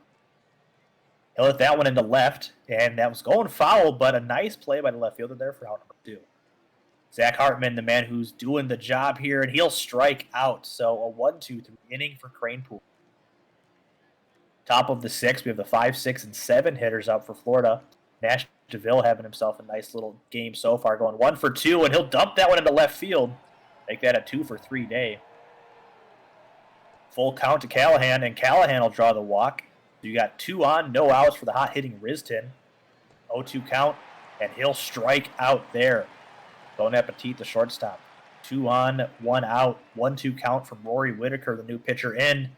And Appetit will get that one through, but they don't send the runners. So you have the bases juiced here from Amy 43, and she gets another single. That's going to be one, and that will be an out.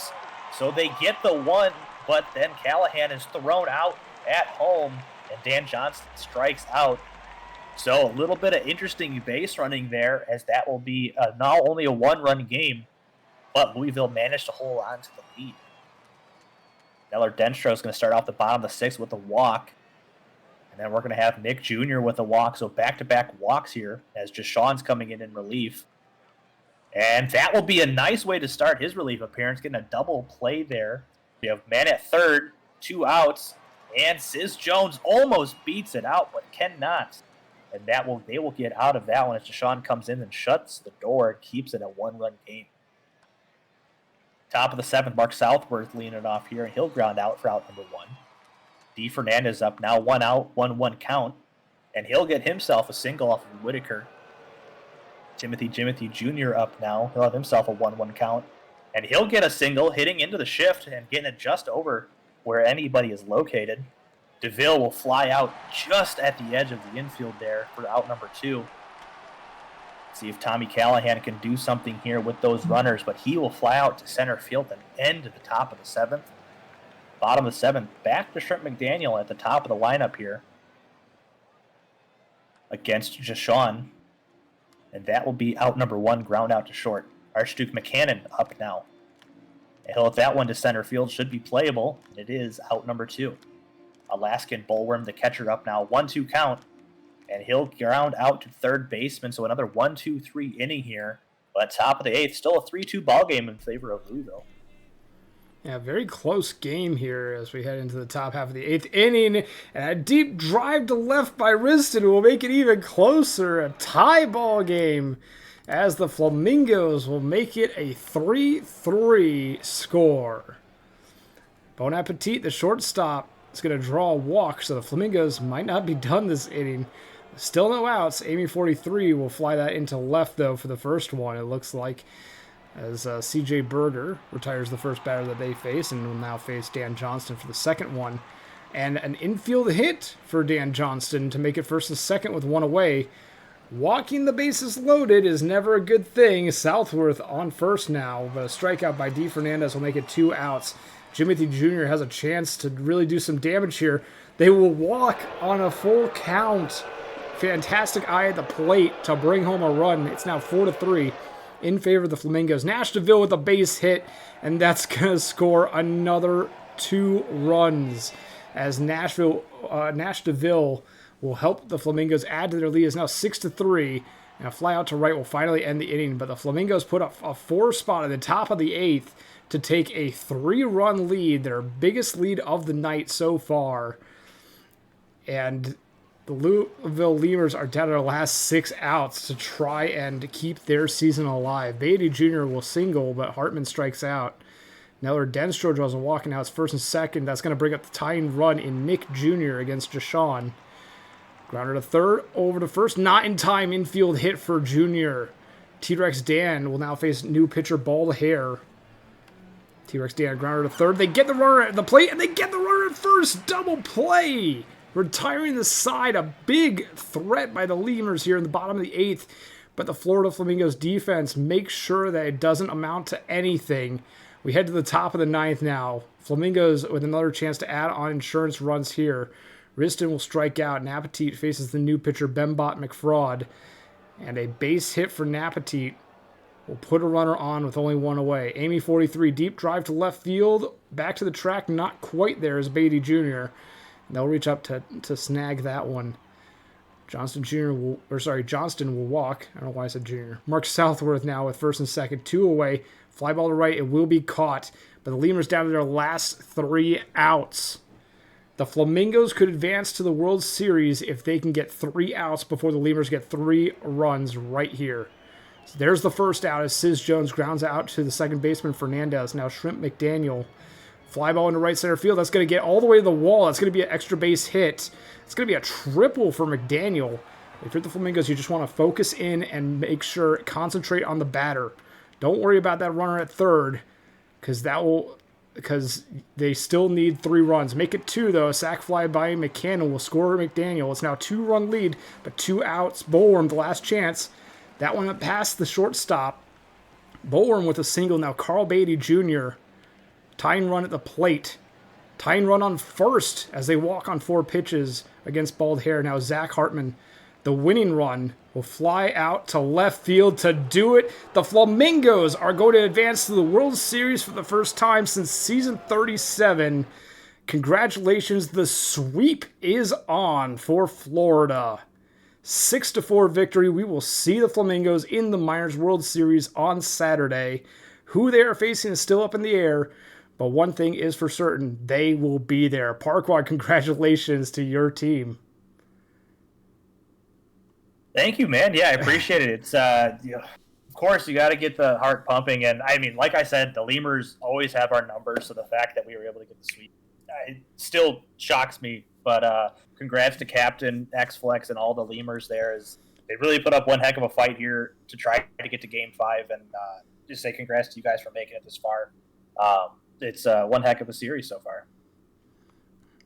One heck of a series indeed. But there's your final box score for game number 4. The sweep of the Lemurs by the Flamingos. Nash DeVille will be your player of the game for this one. The win goes to Jashawn. The loss will go to Whitaker. Bald Hair will get the save. And the series MVP for the Flamingos versus the Lemurs is not pictured on my screen yet, because it says the series is still tied at... Oh, wait, no, it's the Dills. Hold on. There we go. Leon Riston, the series MVP for the Flamingos, 533 average and a 1.2 slugging on the series.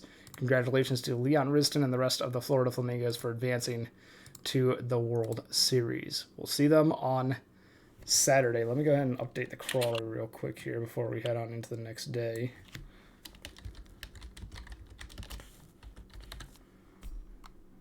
Alrighty. Perfect. There we go. Alright, so I think we're good to advance the day then after saving to September 30th.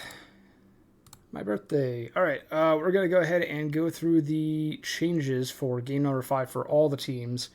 And then we will quick sim the two series that are not elimination, and then we will watch game number 5 of the Pathfinders versus the Voyagers. So we'll make the changes first. Pathfinders are up first, just because they were the team whose channel I was on, and if I click away, it's going to say that there's no messages there. Stamina check for the bullpen. Dr. Jr. is at 100. Maurer is at 24. Shepard 100. Toussaint 96, and Cramblin 82. Swap Catter and Lewis in the lineup. 5 and 7. I'm assuming for both lineups. I will do that for both. Let me know if it's just for one or the other. Kitakaze, and then let me know if you have bullpen changes based on the stamina check. Voyagers have changes. Strategy for Pady V2.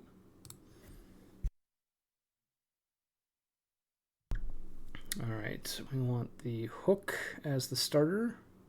One more spot to the right. Save. And then bullpen changes. We have mid-relief for everyone except for closer and Melgar, which is good. Stopper for Ness. And use more often for Ness. And then Rosas to use less often. Gausman to normal. And Anchovy is good. All right, Enoch, give me a thumbs up or something if you're good, or if I missed anything, yell at me. Yes, both. Thanks. No pen changes for the Pathfinders. The Pathfinders are good. Toros want a stamina check of certain players. We can do that for sure. Negs and Fielder specifically. Okay, Fielder is at 62. Negs is at 18. Space Rangers.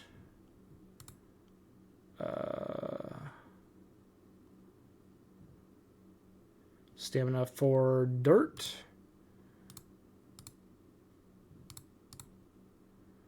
Dirt is at 98% as a relief pitcher. 57 as a starter. Polis is at 93. Green is at 63. Marston at 64.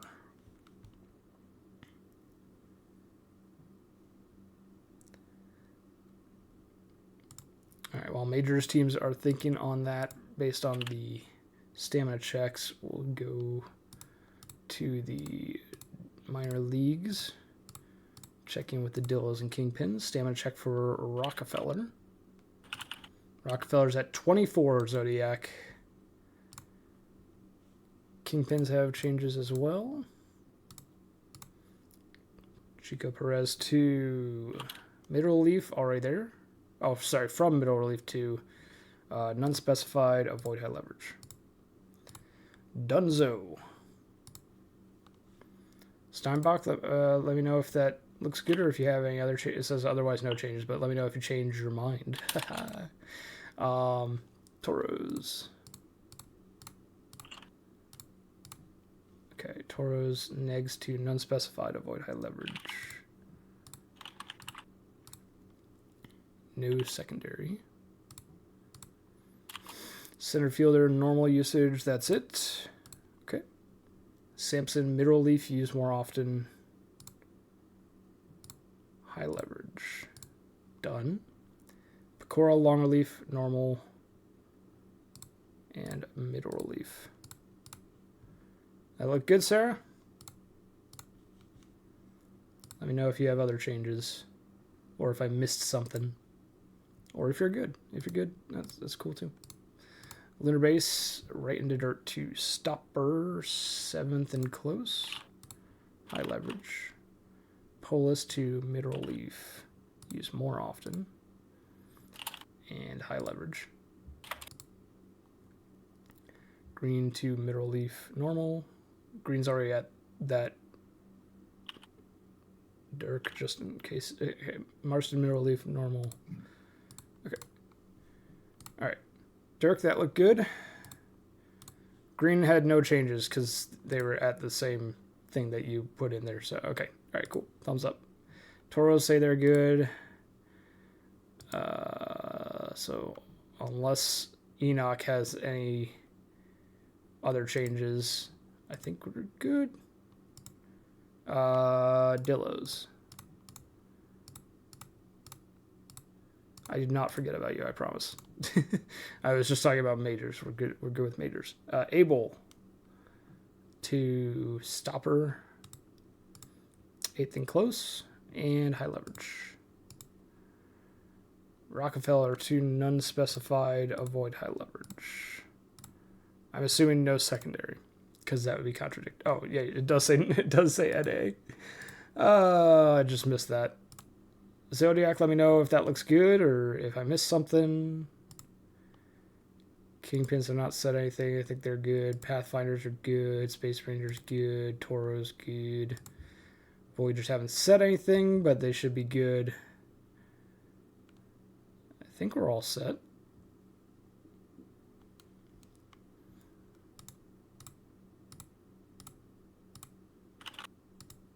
The point of this Bazooka Joe is to make GMs think that they have power when they really don't. All right, we're all set. I say that with a GM in the call. Hey, I didn't make a single change. Yep. Because So I you agree know with I me. don't have power. Yeah. All right, perfect. All right, so we're going to quick sim the Champions Conference Finals, game number 5, and then we will quick sim the Minors semifinals as well, game number 5 for that one. Neither of these are eliminations, so we're quick simming, and then we will stream the Pathfinders Voyagers.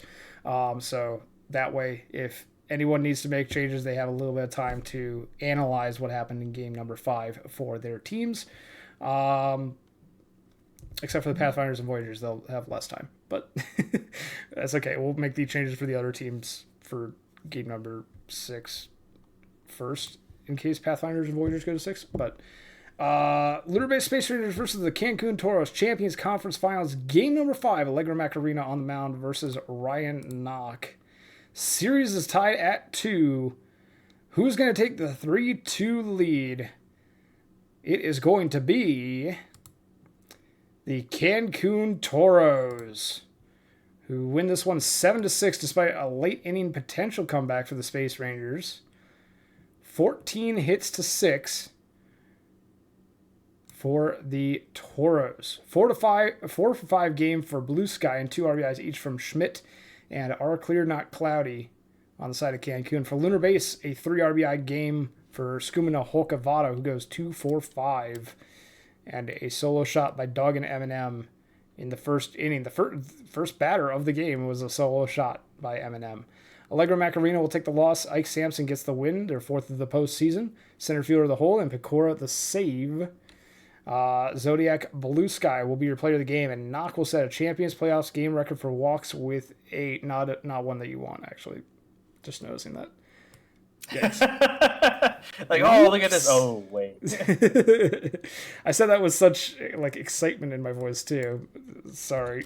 Congratulations, Nasbase. You set a new record. This is not one that you want. But anyway, it doesn't matter because Cancun doesn't matter too much for you because Cancun won anyway. So Toros take a 3-2 lead in the Champions Conference Finals. So Space Rangers Toros, if you have changes to make for game number 6, let us know. And then we'll head on into game number 5, a quick sim for the Dillos and the Kingpins. Parquad, you want to lead us on to this one? Of course, yeah. We got game 5 coming up here. Let's see who will take the lead for Solo versus 43.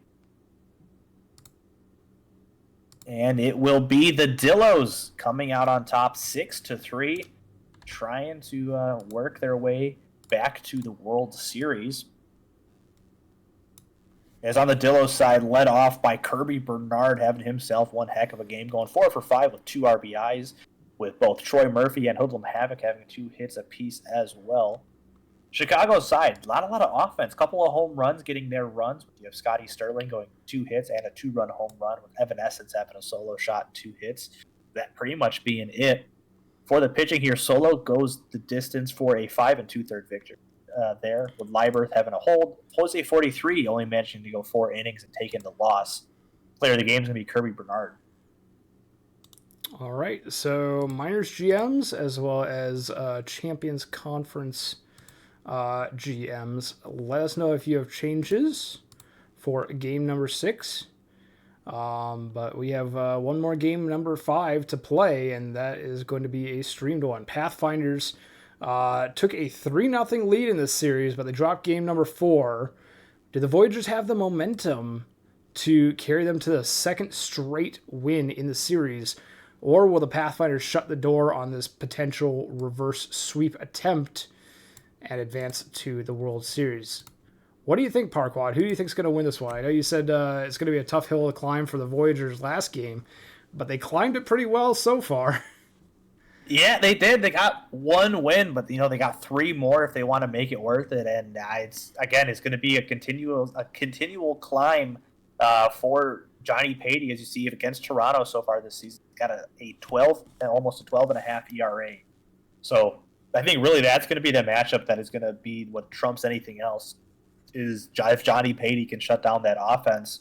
As you have, what can I say except you're welcome, a fantastic pitcher. A little bit of a down year this season, as you can see there, but New York's bats have kind of been really quiet, so they're going to need to do something, and Patey's going to have to shut down that team that's gotten to them a little bit. Well, we'll see if Patey can do that on the start today. They'll be facing off against, what can I say except you're welcome, on the mound to see which starting pitcher is going to do better and get their team off to a better start. It's going to be another fun one here with game number 5. The Voyagers looking for this reverse sweep. They've got 1 game under their belts. They need 3 more to advance. Pathfinders just need 1 of the next 3, but they would love to try and secure it as early as possible. Let's see who's going to win this one. Parquad will take you through the first couple of innings. You good with that, Parquad? Yeah, of course. Let's get it. All right, cool. Let's head on into game then.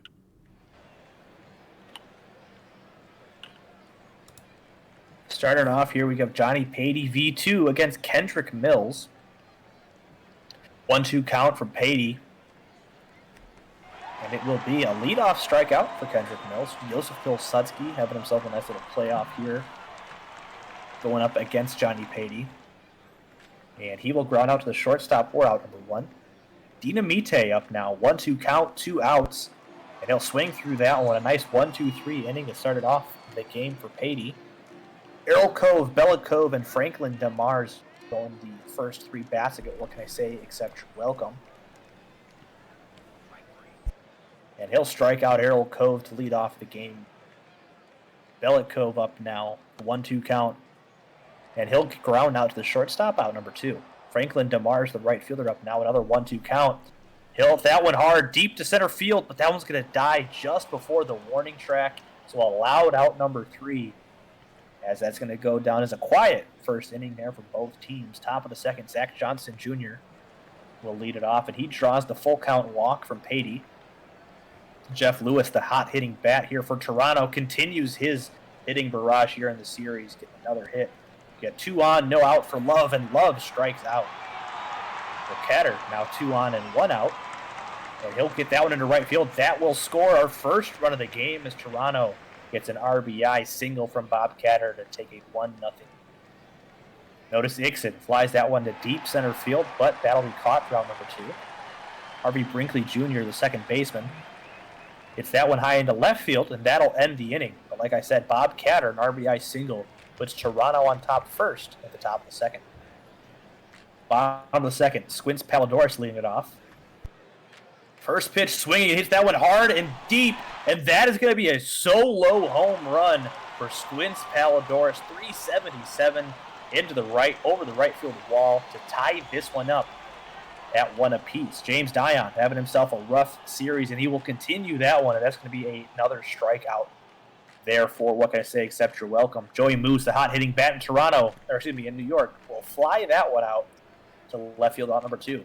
HFFO Cove will ground out to the shortstop, but the bat of Squints Palidorus, who had himself a nice playoff run last season, will continue that here and tie it up after 2. Top of the third, AJ, over to you. And we'll start off with a base hit from Kendrick Mills. Last game that we watched between these two teams, very quiet first couple of innings. Not the case here so far tonight, as we have 2 runs already on the board, 1 apiece for both teams, as a double play and a ground out will finish off the top half of the third for the Pathfinders. But even though we've already got 2 runs so far, the hits have been kind of quiet.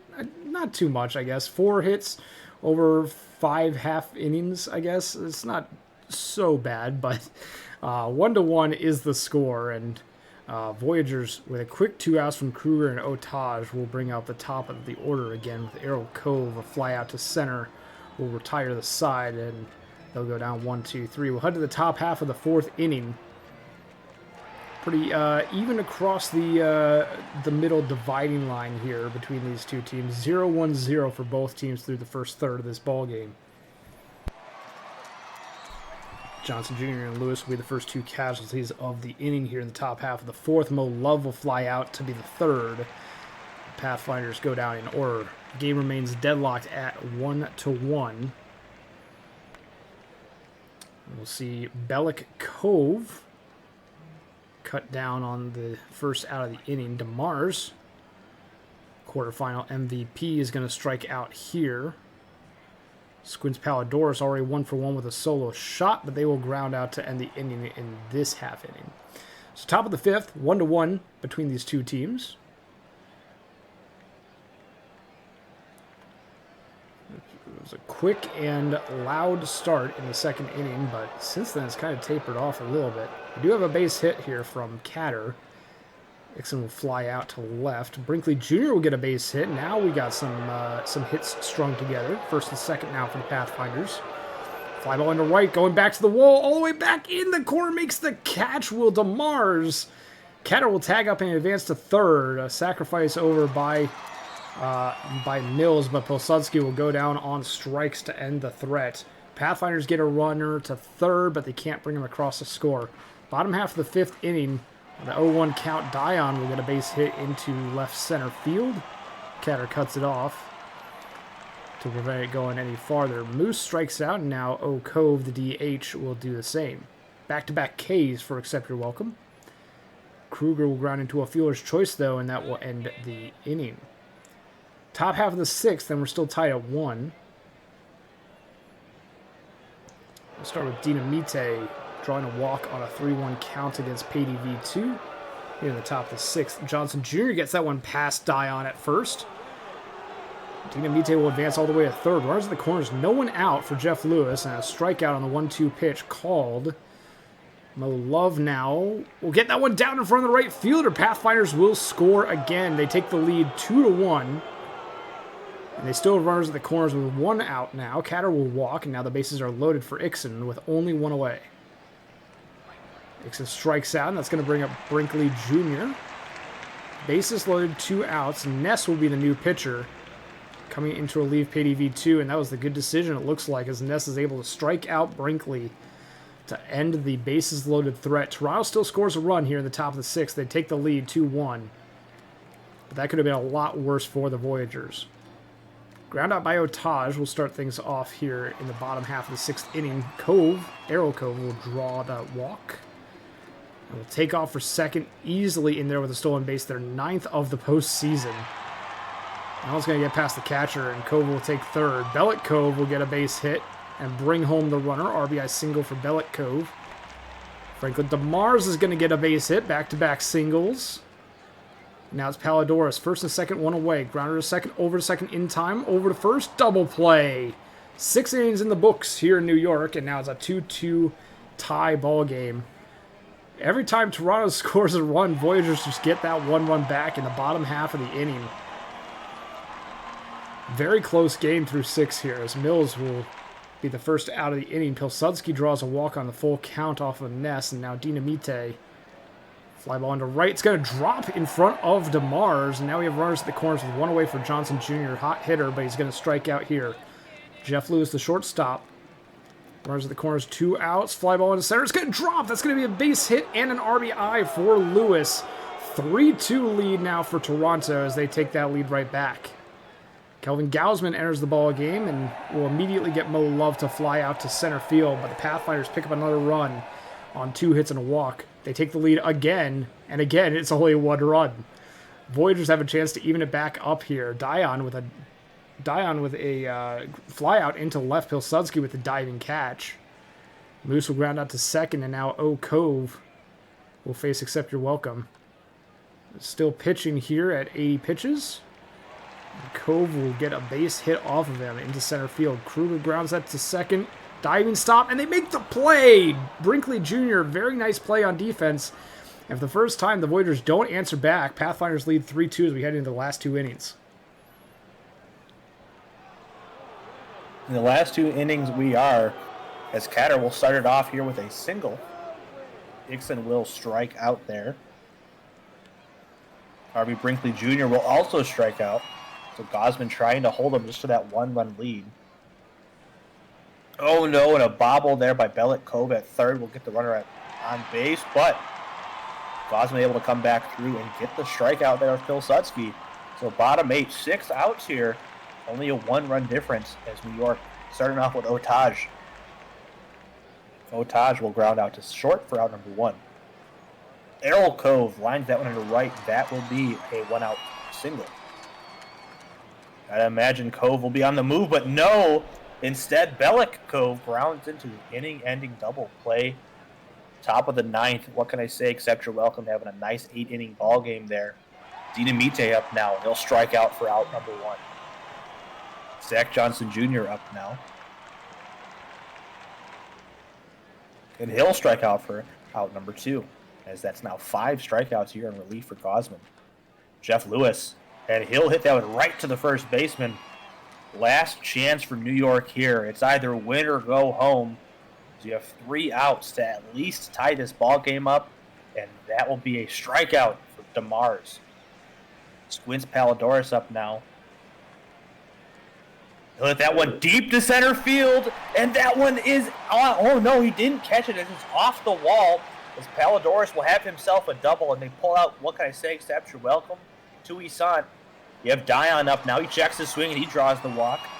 So Joey Moose, the one-hat hitting batter for New York, strikes out So it is down to HFFO Cove here, and he will hit that one on the right. That's going to get down, and that will tie the ball game up. They're going to send him across, and that'll be a walk-off victory for HFFO Cove, as that is an absolute crusher for Toronto. New York comes back and gets the walk-off double to stay alive here in the playoffs. Wow, what an absolute way to end this game. This absolute pitcher's duel till the very end. What can I say except you're welcome, going out there, going 8 1/3, only to get the no decision in that one. As wow, what a game there. As you have Catter and Lewis really doing the work for Toronto. You have HFF Cove doing it all himself, as you have Baladoris with the 2 extra base hits and Cove driving in those 2 runs.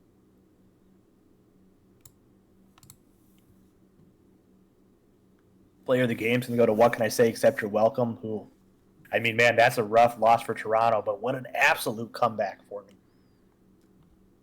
I'm just still sat in awe just after seeing this graph, the giant spike downwards there. As clutch as you can get, Voyagers fans really biting their nails down to the stubs pretty much at that point. But they stay alive, and they take Game 5 to make this a 3-2 series. So they've got 2 under their belt for the potential reverse sweep. They need 2 more, though. Pathfinders still have a chance to advance with just one of the next 2 games being a win for them. But we'll see which team's going to come out on top. We're done with the quick sims. All 3 of these series, we are going to watch every single game from here on out streamed. So we're going to save, advance the day, and then make changes. And we'll probably it's a travel day here. There we go. We're probably going to start off with we're probably going to end with the Voyagers Pathfinders, since we just watched Game 5 for them. I think we'll probably start with the Toro Space Rangers, and then we'll go to the Miners game for any mods that are putting predictions in the chat here. So we'll start off with Cancun versus Lunar Base after we make the changes, and then we'll go to the Chicago and the Delos Game 6, and then we'll go back to the Voyagers Pathfinders. So that will be our plan there. Toros, bullpen stamina. Sampson at 77 as a relief pitcher, 27 as a starter. Fielder at 51. Furnace is good. Negs is at 84% for a relief pitcher, 55 as a starter, and Pecora is at 67. Space Rangers have changes. Marston 2, stopper. 7th and close. And high leverage. Into dirt to middle relief. Use more often and high leverage. Indianapolis, middle relief, normal usage. And setup. And then green to long relief, normal, and middle relief. Let me know if I missed anything, Dirk, or if you're good. Pathfinders. Lineups swap Catter and Love. I assume for both lineups. Let me know if that's incorrect and I can swap one of them back.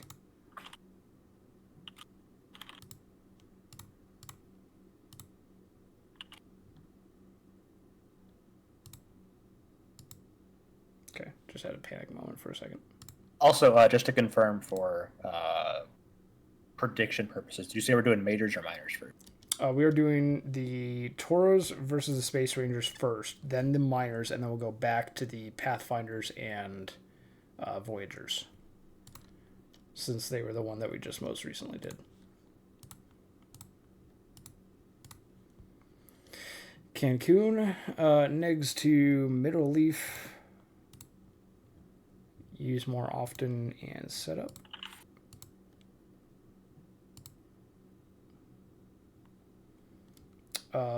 Center fielder to middle relief, avoid high leverage, and no secondary. Parquad to long relief, avoid high leverage, and no secondary. All right. Sarah, let me know if that looks... Wait. You said wait. Okay. Did I make a mistake? Long relief, avoid high leverage. Oh, okay. Center fielder to use less often, actually. Okay. Looks good. All right, Voyagers. Yeah, Enoch. Toronto Voyagers will be last of these three. So you can go get food if you need to. But first, let me confirm that. First, watch me to make sure that the changes that I'm making are correct for you here. Lineup change. Left-handed pitcher Cove, DeMars, Bellick, Paldoris, Okove, Moose, Dion, Kruger, Otage. Okay.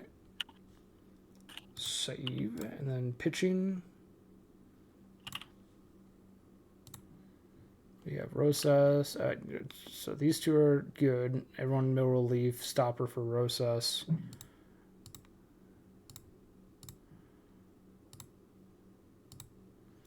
And then more often for Rosas.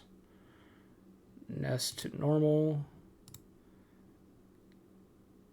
Gausman to avoid high leverage. And Chovy to less. Okay. Enoch, confirm that it looks good, and then you can go get food.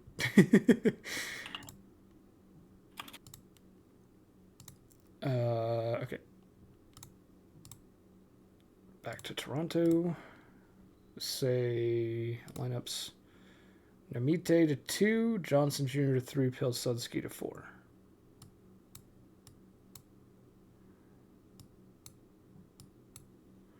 For both. Done. Anything else, Kitakaze, or does that look good for you? Voyagers gave a thumbs up. They're good. Toros should be good. Space Rangers gave a thumbs up. So let's go to the minor leagues then. Dillos. Rockefeller.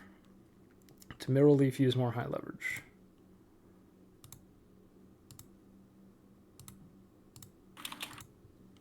Okay.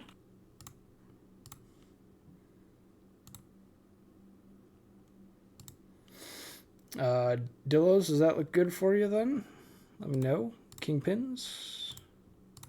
Make Farnsworth from whatever he is now to middle relief.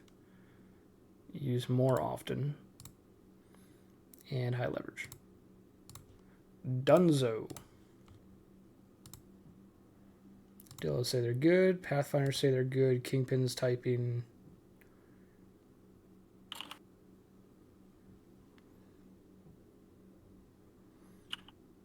Oro Crony to middle relief normal. Okay, middle relief normal. Alright. Look good? Otherwise good. Sweet. Okay. Alrighty. I think we're good then. So let's head back to the major leagues with the Cancun Toros and the Lunar Base Space Rangers. First time all night that we have had a streamed game for these two teams. Cancun leads the series 3-2. And they are one game away from advancing to the World Series. One win away, I should say. Lunar Base needs to win both this game and a subsequent Game 7 in order to advance. We've got a couple of players to keep an eye on in John Jacob Jingleheimer Schmidt, who is the quarterfinal MVP against Indianapolis.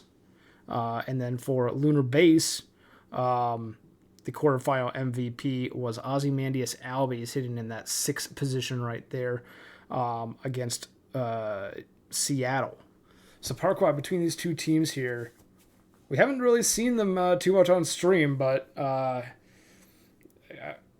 this is I think this is going to be another close one here between these two teams, as the series score has shown us to this point.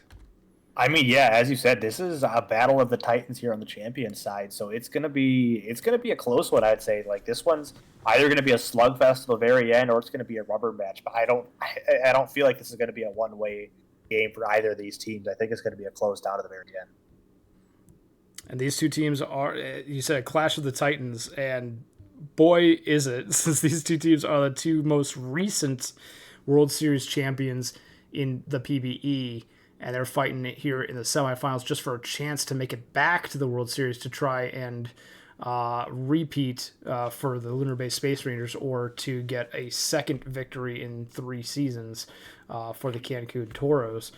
And we'll see which team is able to do it and advance to the Majors World Series. We still haven't had any decided teams advancing to the World Series yet, except for the Flamingos.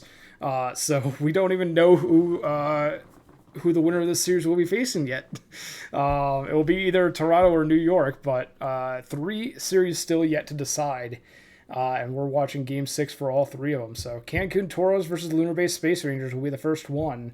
And we'll start off with Jackson, Blue Sky, and Schmidt due up first against Man O'Right. Did you start last game? I think you did, right? Yes, because I called the walk-off. Gotcha. Okay. So we got. So I'll start us off then for the first couple of innings for this one, with Jackson, Blue Sky, and Schmidt first up against Man O'Right, as we head to the moon for the home team of the Space Rangers. Their home team crowd is hoping to see a Game 7 coming up. In order to do that, the Space Rangers will need to win Game 6 here.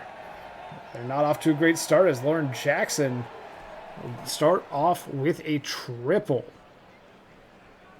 Zodiac Blue Sky will draw a walk. Now he runners the corners. No one out for Schmidt, and already Man O'Right finds himself in a bit of a jam. Oh, a pickoff by Man O'Right to take one of the 2 base runners off of the base paths. Blue Sky will be that casualty, but Schmidt will ground out, sacrificing to get Jackson in to score. Greenwald strikes out to end the inning. The first 2 runners got on. That could have been a lot worse, but a 1-0 lead for the Toros. They'll strike first, and they will strike early. Eminem will start things off for the Space Rangers. Fly ball into left. It will be caught. Now it's going to be Alvarez with Chains on deck. Alvarez draws a walk on the full count. Good eye on the outside pitch. And now Chains is going to fly out to right. Alvarez thought about going for second there. Chose differently. And Skuna Hokovato will strike out to end the inning. We head to the top half of the second inning. Cancun leads 1-0. We'll see if they can add to this early lead that they have. Sims will strike out. Now it's going to be Clear, Not Cloudy, the DH. Hitting only .250 in the playoffs. Still better than some players are doing, but that's average is going to fall to .242 with the ground out. Ozza will line out, and that's going to be a 1-2-3 inning for the Toros in the top half of the second inning. They still lead 1-0, and Lunar Base will get a chance to potentially tie this up or take a lead here in the bottom half of the second. Morgan draws a walk, and now it's going to be Albies. Also drawing a walk on a full count now. Cross Erickson runs on first and second. 3 consecutive walks off of Wayne Wheeler. Not a good start for the Toros here in this inning. Rake and Lake will ground into a double play, but the runner does come home to score. And Albies will advance to third. So 2 outs, runner on third. And now a tie ball game. Blair Boyant will fly out, though, to end the inning. Space Rangers probably wanted a bit more than that, but they will get the 1 run. Still no hits for them. And this game is tied going into the top of the third.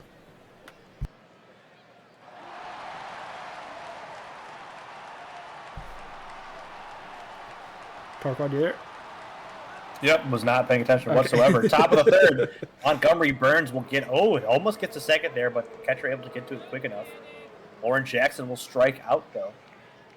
Zodiac Blue Sky up now with a man on first, 2 outs, and catcher interference.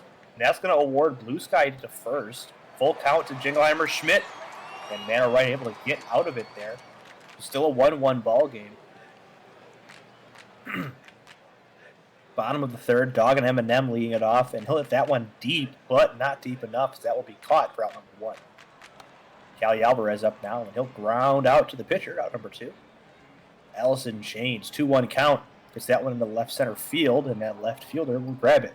1, 2, 3, 4 Wheeler there after a rocky start there after those first couple innings. Top of the 4th, Greenwald, and he will ground out to short on the first pitch he sees for out number 1. Tony Sims. Oh no, there's that. There is the infamous dive when unneeded animation as Sims ends up at second on the error there. But Unruly Rowdy Diamonds are clearing out Cloudy will ground out. Oh, but then a pass ball gets Sims to third. Xander Aza lines one up the middle. And Cancun will take the 2-1 lead here. That's now 2 errors already in the game for Lunar Base. And McGillicuddy strikes out there. Rough go for Mano Wright as now Cancun is up 2-1 over Lunar Base. Bottom of the 4th, Gumina Hulkavado leading it off. And they'll watch that one go by for out number 1. Arthur Morgan, the right fielder. 3-1 count. And that will be a ground out to the third baseman for out number 2. Ozzy Albies, full count pitch, and he'll swing through that one. A 1-2-3 inning from Wayne Wheeler there. Still a 2-1 ball game in favor of Cancun. Top of the 5th, Montgomery Burns will then get off. And he will ground out to second for out number 1. Lauren Jackson takes the 3-1 count, and he'll watch that one go by, get himself on base here with a walk. Zodiac Blue Sky, and he'll watch that one go by. Strikeout number 6 in the game for Mano Wright. Jingleheimer Schmidt hits that one high, but not very deep, and that'll be an easy fly out there for Cross Erickson. And that will be the end of the inning. Bottom of the 5th, we got Cross Erickson now leading it off, as Erickson will be out number 1. Rakin the Lake, the third baseman, up now. And they'll take that 3-1 count, and that'll be the 5th walk for Wayne Wheeler. And Boyant watches that one go by for out number 2. Dog and M&M up now, the 1-0 count. And that's going to be corralled there by Jingleheimer Schmidt to end the inning. 5 innings done now. Back half of the ball game. Mano Wright against Greenwald. Greenwald will swing, but not a very well contacted ball out number 1. Tony Sims, though, will line that one in the left field. That one's going to get off the wall and be a 1-out double there for Tony Sims. Oh, Yosh up now. Yosh hits that one hard into the left field corner, but not deep enough, and that will not be done.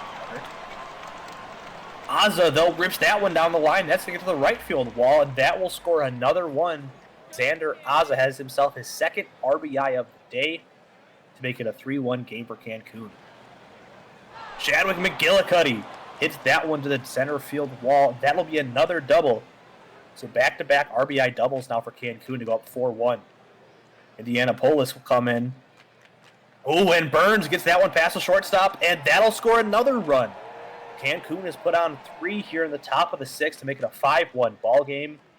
Lauren Jackson. Oh, and then Burns gets picked off. So there you go. That'll stop it there. But 5-1 in favor of Cancun now after that 3-run 6th. Cali Alvarez trying to get a hot start, and he will do just that. That's going to get over the head of the center fielder for a leadoff double off of Wayne Wheeler. Allison Chains up now.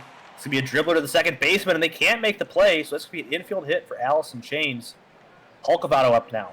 Runners at the corners, no outs. Hulkavado will ground into a double play, but the run will come across. No RBI credit to Hulkavado there. However, it's now a 3-1 ball game. Morgan hits that one into right field, and that will be out number 3 as Ike Sampson comes in there to relieve Wayne Wheeler and gets out of it. Top of the 7th, Lauren Jackson against Indianapolis, and Lauren Jackson lines that one in the left field wall there. That'll be a leadoff double. Zodiac Blue Sky coming up now. Let's see if he can get something going.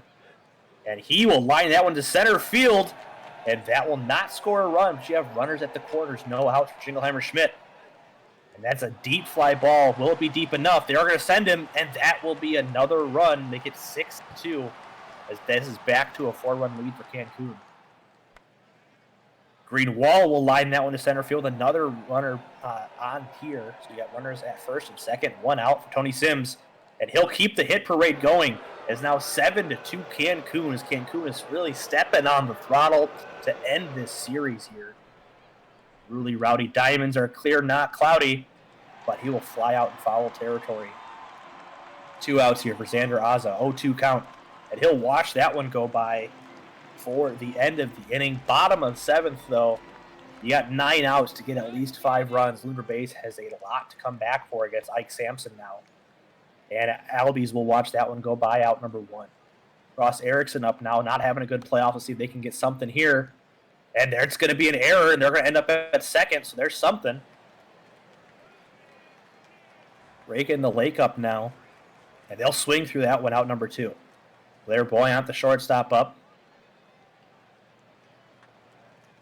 And he will hit that one deep to shortstop and not beat it out, as they were just able to get the shortstop there. Top of the 8th, 5-run lead for Cancun.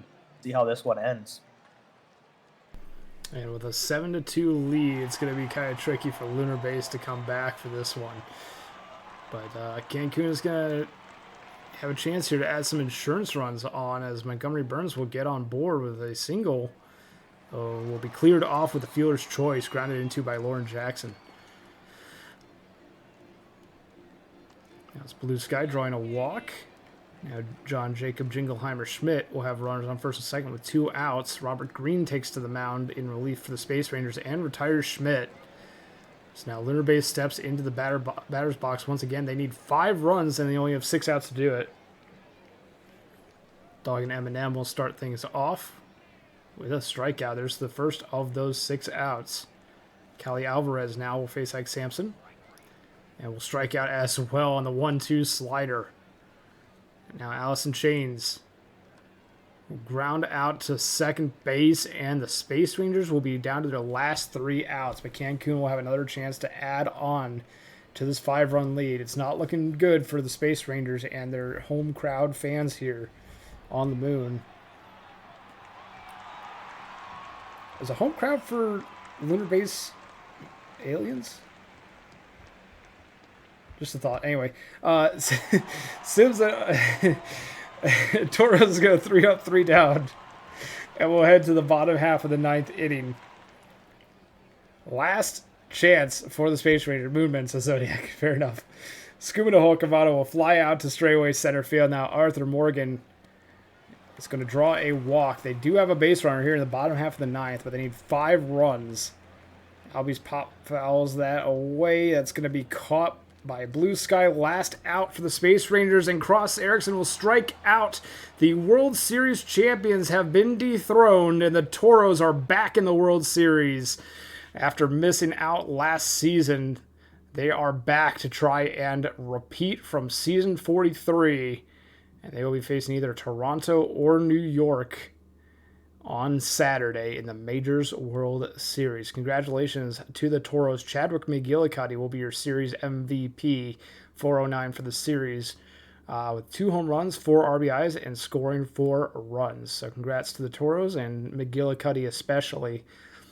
There's your final box score for game number 6 of this series. Wayne Wheeler with the win. And the player of the game, they'll also go to Mano Wright, and Sampson will get the hold.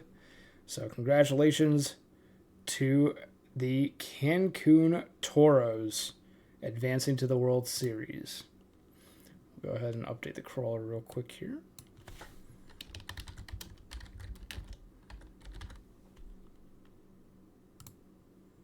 There we go. And then we will go ahead and... Come on. You can do it out, AJ. All right, go ahead and save. And we got our next game 6.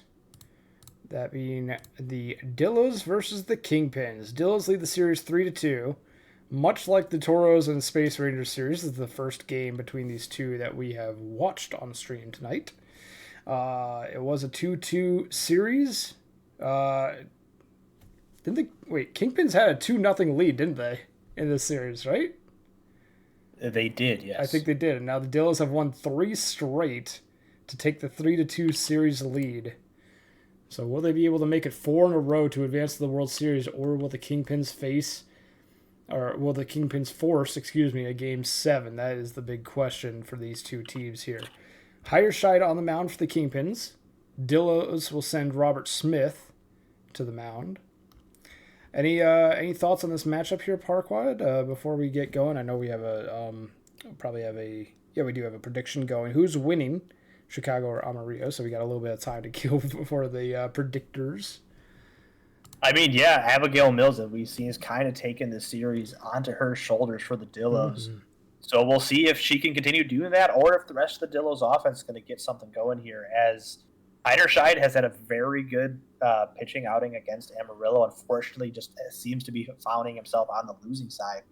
Whereas Robert Smith has gotten roughed up by Chicago. So we'll see if Chicago can try and take advantage of that matchup, or if unfortunately it's going to be another close loss for Heiderscheid. You mentioned Abigail Mills, who we've already seen a 5-hit game from so far for the Dillos in this series. So we'll see if they can continue to have a hot bat and help lead the Dillos to victory. Or will Chicago, with Sky Sterling, the quarterfinal MVP, for them, help lead the Kingpins alongside starting pitcher Vincent Heiderscheid to a potential Game 7? Let's find out. I think we're about ready to head on into the game. You ready to start us off, Parquad? Yes, sir. Yes, sir. Let's get into this one right now. All right, take it away.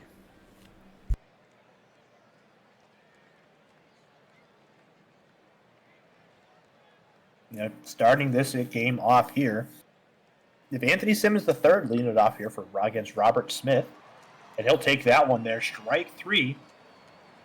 First out of the ball game is a strikeout there for Robert Smith. Scotty Sterling up now, and he'll hit that one to the second baseman, out number 2. As Honk Ball up now. First pitch swinging, hits into the shift, but an infield pop-up will end the inning. So 1-2-3 outing there for Robert Smith to start the game. Now it's going to be Heiderscheid taking his first pitches here against the Dillos. As Kirby Bernard, first pitch swinging, and he gets himself a single. Slammed off up now as, oh, there you go. Bernard takes off his 5th stolen base here. But Slammed off will swing through that one, out number 1. As we said, the hot-hitting Abigail Mills, 1-2 count.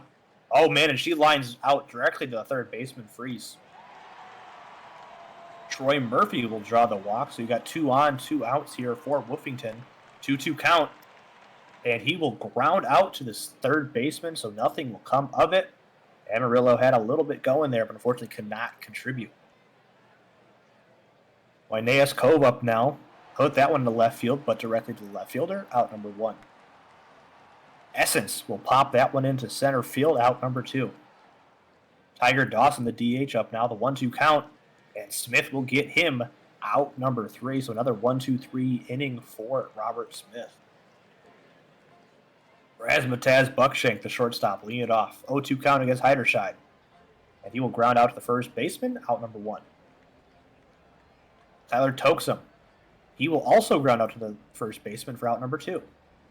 Kingsley Hoodlum Havoc, the right fielder. We'll watch that one go by, a 1-2-3 inning for Heiderscheid now. So very quiet start to this game. Inning number 3, over to you, AJ. Yeah, only one hit through 2 innings for these two teams. There's the second one, just as I say it. As Freeses will get on board with a single. Jobu will fly out to straightaway center field. Now it's going to be Ecker. With a runner on first and 1 away, Ecker will get a base hit, advancing Freeses to third. Simmons the third now with runners at the corners, 1 away. Will not get a base hit. A diving catch by the left fielder Bernard. Saves a hit, but can't save the run. The Kingpins will score 1-0. They are the first ones to put something up on the board in this one. A 1-0 lead in the top of the third, as Sterling will be the third out of the inning. Gorgonzola will strike out against Heiderscheid. We'll see if the Dillos can answer back in this bottom half of the third inning.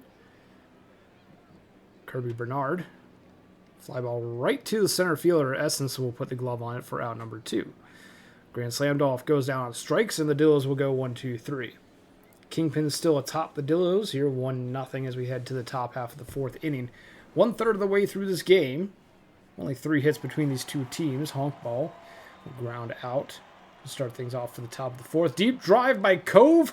That one is out of here. Wyneas Cove with a solo shot will double the Kingpins' lead. It's a 2-0 ball game now. Von Essence will get a base hit into right. Kingpins aren't quite done in this inning. One away runner on first. It's Tiger Dawson flying out to right now. Freezes already 1 for 1. They'll wait as Essence steals second. But that doesn't matter anyway, as Freezes will go yard. 2 home runs in the inning. Wyneas Cove and now Zakir Freezes. Freezes puts the Kingpins up 4-0. Chicago really wants a game number 7 here, as they take a 4-run lead in the 4th inning. Flyout by Jobu will end the top half of the 4th, and the Dills have now allowed the Kingpins to score 4 unanswered runs. We'll see if they can answer them back in the bottom half of this inning. But with 2 quick flyouts, it's not looking good for them for this half. Mills and Murphy with 2 flyouts and Woofington Jr. with a strikeout will be a quick 1-2-3 inning for the Dillos offense. Now we head to the top of the 5th. Chicago has scored in the last 2 innings. Will they make it 3 in a row to increase their 4-run lead? Full count pitch to Ecker draws a walk, and now Simmons III will strike out on the 2-2 circle change. Trongo Man entered the ballgame after that walk, it looked like. Sterling gets on board. A honk ball will pop fly out, and now it's Wyneas Cove getting a base hit and scoring another run. That's now 2 RBIs on the day for Wyneas Cove, who has a solo shot and now an RBI single. Kingpins are up 5-0, and Evan Essence is going to just continue to pile on the runs. A 3-run bomb by Evan Essence to make it 8-0. 8 unanswered runs by the Chicago offense. And we're only in the 5th inning. We're not even halfway done with this ball game. Gritty comes in to pitch and will retire Dawson. That one almost went out as well, but Hoodlum Havoc will make the catch to end the inning. Bottom half of the 5th inning, Dillo's got to get something going here. They only have 1 hit through 4 innings. 4.1 now as Buckshank strikes out against Heiderscheid. Toksum pop flies that foul territory, and Freezes will reel that one in. Hoodlum Havoc now. Base hit over the head of the shortstop. 2 outs, now a runner on first for Gorgonzola. But strike 3, and the Dillos will only be able to muster the 1 hit. We head to the top of the 6th, 8-0 in favor of Chicago. Freezes will start things off with another base hit. They are now 3 for 3 on the day. Jobu will ground into a double play, though. 5-4-3 to clear him off. Ecker will ground out, and for the first time since the 2nd, Chicago does not score. Now the bottom half of the 6th inning, the Dillos will have the top of the order roll around again. Bernard with a ground out to Heiderscheid. Now Slamdolf is going to, just barely ground out to Ecker. The throw barely beat him to the base. Mills will fly out to center field. The Dillos go down in order. No change in the score. It's still 8-0. Now we head to the top of the 7th with Chicago still holding this very commanding lead now through 2/3 of the ball game. It's not looking too good for the Dillos. They just can't seem to find the answer to Chicago's pitching. Heiderscheid specifically has been having a great game so far. The Kingpins will not score here in the top of the 7th. They go 1-2-3 as we head to the stretch. And Heiderscheid is now pulled for Goat Bisky, who is the new relief pitcher. 6 innings, only 2 hits, and no runs for Heiderscheid on the start. A great job on the mound for the starting pitcher. Woofington grounds into a double play, doubling up Murphy, and Buckshank will go down on the strikeout as the Dillos get nothing across. And they're now down to their last 6 outs with an 8-run deficit.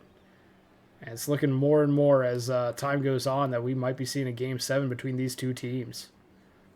Indeed, indeed. And, that 8-run lead might extend a little bit here, as now we have runners at first and second, no outs there after that. That one almost like it went out there, but that'll be an out, and a runner move up to third. And that'll be a 9-run lead now for Chicago as the fielder's choice RBI for Freese. but Gritty will get Jobu to strike out there to end the inning. But 6 outs remaining for Amarillo and 9 runs to score. That is a little bit of a tall task there, but Toxum will start it off here with a single. Hoodlum Havoc up now, and he will fly out in the right field, out number 1. And an absolutely amazing diving play in center field by Evanescence to get out number 2.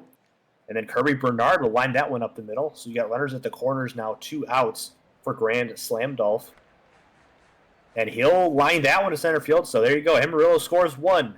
They're ticking away there. Abigail Mills, the hot-hitting third baseman up now.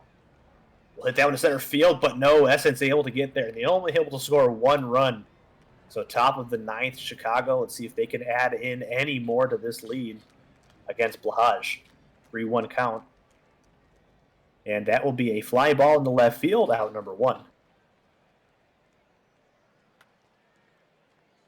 Oh, and that's going to be extra bases there for Simmons, his first hit of the ball game today. So you got a 1-out double for Anthony Simmons. Scotty Sterling up now, and he will ground out to the pitcher, out number 2. Parquad up. Parquad hits out in the right, but a sliding play in right field by Hoodlum Havoc to end the inning. Last shot here for Amarillo. Let's see if the Dillos can have some late inning magic. Troy Murphy leading it off against Farnsworth. That will be a pop out for out number 1. Wolfington Jr., the catcher, up now. And he will hit that one in the infield, out number 2. Rasmataz Buckshank, last chance. And he'll swing through that one. So game 7, here we come, as Chicago and Amarillo are tied at 3 games apiece. Big offensive outing here for Chicago, obviously, as that 9-1 victory here pretty much cemented it there after the 5th inning. As you see, that's when the graph just gets straight for Chicago. Big days there from Waineas Cove, 2 hits, 2 RBI, and both Ivan Essence and Zach Freese having 3 RBI and then 2 and 3 hits respectively. Not much offense coming out of Amarillo, as the only bright spot really is coming from Kirby Bernard and his 2 hits. For pitching here, Scheidershai got the win, Smith the loss, and player of the game is be Zakir Freese. It's been a tale of 2 cities for the 2 minor semifinals. One ends in a 4-game sweep, the others go into a game 7. So 2 very different experiences there for the minor league semifinals. But before we get to that game 7, we got one more game 6 to play. It's going to be the Toronto Pathfinders versus the New York Voyagers yet again. This is our 3rd game of this series that we are watching, as the Toronto Pathfinders put up 3 wins early, but have not been able to secure the victory just yet, as they dropped games 4 and 5. But they'll send Origin Thrasterson to the mound against the home... let me try that again. They'll send Origin Thrasterson to the mound in front of their home crowd against Xavier Crawford for the New York Voyagers. We got there. But Pathfinders versus the Voyagers. Game number 6. Parquad, what do you think about this attempt at the reverse sweep from the Voyagers? Do you think they're going to be able to pull it off? I mean, you got to never count out Enoch, but at the same time, it's like Toronto's had a couple rough outings here from their pitching staff, a couple very timely hitting adventures there for New York. But you got to think Thrasterson had a pretty good season. Not a very good season against New York, though. Where Crawford, on the other hand, had a better season against Toronto. So maybe this is kind of that game that's going to get them over, make this a Game 7 possibility, and see if they can try to keep that momentum in the swing of New York. All right, well, I think we're about ready to head on into game then. Will New York force a game number 7 is the prediction. Get your last-minute predictions in now. Not a whole lot of time left, as we're about ready to keep on trucking here. With only, definitely 2 games to go, 2 stream games to go, this one included. Possibly a third if New York will force a game 7.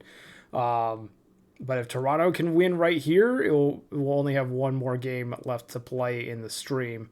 Toronto looking to advance to take on Cancun. New York looking just to stay alive and force the game number 7 to try and reverse sweep the Pathfinders. Let's head on into it with Cove, DeMars, and Cove due up followed by Palladorus, and then again Cove. For the Voyagers against Origin Thrasterson to start things off. We'll see Errol Cove, Franklin DeMars, and Bellet Cove first thing here. And we are underway here in Toronto. Errol Cove, the center fielder, hitting .243 so far in the playoffs, the only one with any stolen bases on the roster for the Voyagers. They will ground out to start things off, though, so they won't be able to get on the base paths to try and steal any bases. DeMars will strike out. Now Bellet Cove, the third baseman. Grounder short over to first, and the Voyagers go down 1-2-3. Thrasterson making quick work of them here in the top half of the first inning. Toronto Pathfinders are saying Mills, Namite, and Johnson Jr. to the batter's box first here against Crawford. Mills skies that one into shallow center field, and Cove will haul that one in for out number 1. Dinamite, the first baseman, rounds that to short, over to first, and it's going to be an error. I didn't say who it was against, but I assume that's a fielding error on the first baseman. Zach Johnson Jr. is going to go yard. 2-run homer for Johnson Jr. will put the Pathfinders up early in this one, 2-0. 415 feet launched for Johnson Jr. Pilsudski will fly out to left, and now Jeff Lewis will step into the batter's box and fly out to straightaway center. 2 runs on 1 hit. That 1 hit, a home run, as the error comes back to bite the Voyagers, and we head to the top half of the second inning to see if they will answer back. Palladorus will strike out. Now it's going to be O. Cove, the DH, hitting .242 on the postseason. Line drive right to Brinkley Jr., and that's going to be out number 2. Joey Moose draws a walk, the first base runner for the Voyagers in this ballgame on 4 straight pitches from Thrasterson. But Dion will strike out, and they will not advance the runner past first. Bottom half of the second, we'll see if Toronto can add to their 2-0 lead, as New York only with a walk so far through 2. Bob Catter starting things off against Crawford with a walk. Mo Love now is going to strike out on the 2-2 knuckle curve from Crawford. Ixon with a drive deep to right field, not quite deep enough to make it to the track, but DeMars will put the glove on that for out number 2. And out number 3 will be Brinkley Jr., casualty of the strikeout on the 3 pitches. 2-0 Toronto as we head to the top of the third, Parquad. Top of the third, Kruger lead it off here, and he will fly out to center field for out number 1. Sebastian Otage rounds out to the first baseman, out number 2. Errol Cove, full count, and they'll swing through that one. So a quick 1-2-3 inning there for Thrasterson. Bottom third, still a 2-0 ball game here for Toronto. Kendrick Mills up now. And Mills will line that one into left. That'll be a leadoff single. Dinamite up now. And that's going to be a pass ball, so Mills is going to get to second now. But a ground out from Dinamite, the shortstop, keeps Mills at second. Zach Johnson Jr., who hit that home run earlier, will strike out here. So they got Pilsudski, man on second, 2 outs here. And another passed ball will get that runner up to third. And then a walk now on the full count to Pilsudski. Jeff Lewis, who's having himself a good playoff run here, cannot continue it, as that'll be a fielder's choice. Top of the fourth we go. New York still looking to get in the run column here. And that's a good way to start it as leadoff walk on 4 pitches from Thrasterson. Bellet Cove will swing through that one on a little circle change. Squints Palladorus will ground into the fielder's choice, able to beat it out there, not get caught up in the double play. And HFFO Cove swings through that one to end the inning. Still a 2-0 lead for Toronto. Bottom 4, let's see if they can add on to it. Bob Catter, 3-0 count. And Crawford will walk him on the leadoff. Mo Love, full count. He'll hit that one past second baseman. Catter's going to move up to thirds here. Runners at the corners now, no outs for Ixon. First pitch swinging for Ixon, and that's going to be an infield fly, out number 1. RB Brinkley. And he'll bloop that one into left. Oh, man, but the third baseman able to range over and get that, out number 2. And then a nice play there by Cove, having back-to-back plays at third base to save a run. So that's still going to be a 2-0 ball game. Top 5, Joey Moose leading it off. Let's see if he can get something going, and he can't. James Dion, the first baseman, up now. 1-2 count. And he'll watch that one go by. That will be strikeout number 7 on the day for Thrasterson. And then make that number 8 as Ben Kruger watches that one go by. as these bats for New York are not having a good series really at all against the Pathfinders. Bottom of the fifth started off with Dinamite. Oh, they fly out there for out number one. Zach Johnson Jr., the 2-2 count. He'll ground out to the second baseman for out number two. Bill Sudsky up now, 3-0 count. And he'll draw the 4-pitch walk. Jeff Lewis, man on first, 2 outs, full count. And he'll get a walk. So back-to-back walks now. It's the 5th for Crawford today. 0-2 count to Catter, and he gets him out. So a little bit of a danger there for Crawford, but after the first inning, he's kind of settled into a groove. Now just hoping that his bats can back him up. 2-2 count to Otaj, and that'll be a flyout for out number one. Errol Cove, 0-2 count. And they'll line that one into left field as that is the first hit of the ballgame for New York here in the top of the sixth. Cove takes off and is in there easily for a stolen base.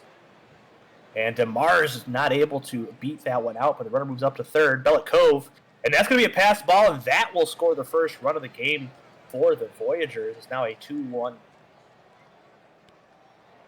And Cove will watch that one go by as he gets himself a walk. Swings Palidorus up now, and he will round out to the pitcher to end the inning. But New York finally tacks one on here. It's going to be a 2-1 game for Toronto as that lead is cut in half. Mo Love leading it off in the bottom of the sixth, and that will be out number one. Notice Ixon. 3-1 count, and he'll draw the walk. It's now 6 walks on the day for Xavier Crawford, and that's going to be the end of his day. Romeo Rosas comes in and gets a strikeout on Brinkley. And a infield fly to end the inning. Romeo Rosas comes in and shuts the door on both Brinkley and Kendrick Mills to keep this one a 2-1 ball game. Top of the seventh, here we go. HFFO Cove leading it off against Rasterson, and that will be out number one. Joey Moose hits that one into right field, out number two. James Dion, the cold hitting bat in the lineup here for New York, will ground out to second. A 1-2-3 inning here in the seventh for Rasterson.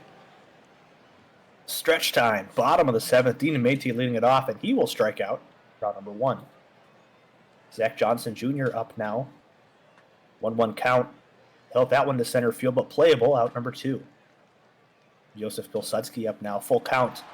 Oh, he'll get beamed on that one. I think that's his third walk of the day. And that's going to be a ground out for Jeff Lewis. Man, close game here going into the top of the eighth, AJ. Let's see how this one ends. Very close. The Voyagers are within a run here in their third straight elimination game. Kruger gets on board with a single. Bunt laid down.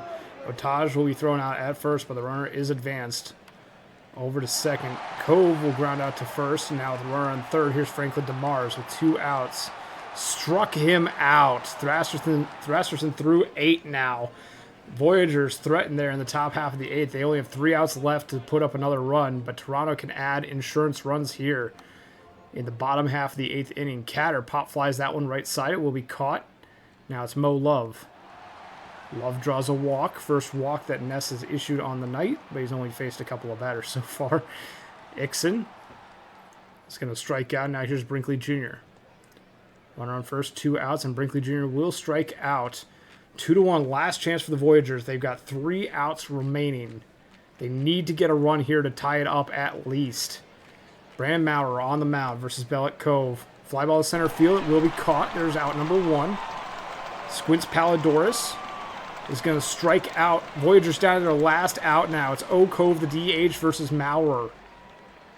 Last hope for Voyagers. Struck him out, and the Pathfinders are going to advance to the World Series narrowly. 2-1 victory in game number 6 after they had a 3-0 lead after 3. Very tight series, very closely contested between these two teams. This rivalry that we've seen in the Legends Conference for multiple seasons now in the semifinals, and Toronto, for the second time, is headed back to the World Series for another chance at their first ever franchise title for the first time since season 43, which only 2 seasons ago, but if you're the Pathfinders, you really want another chance at that title. Thrasterson will get the win. Maurer will get the save on game number 6. Crawford will take the loss despite a really good start from them on the mound.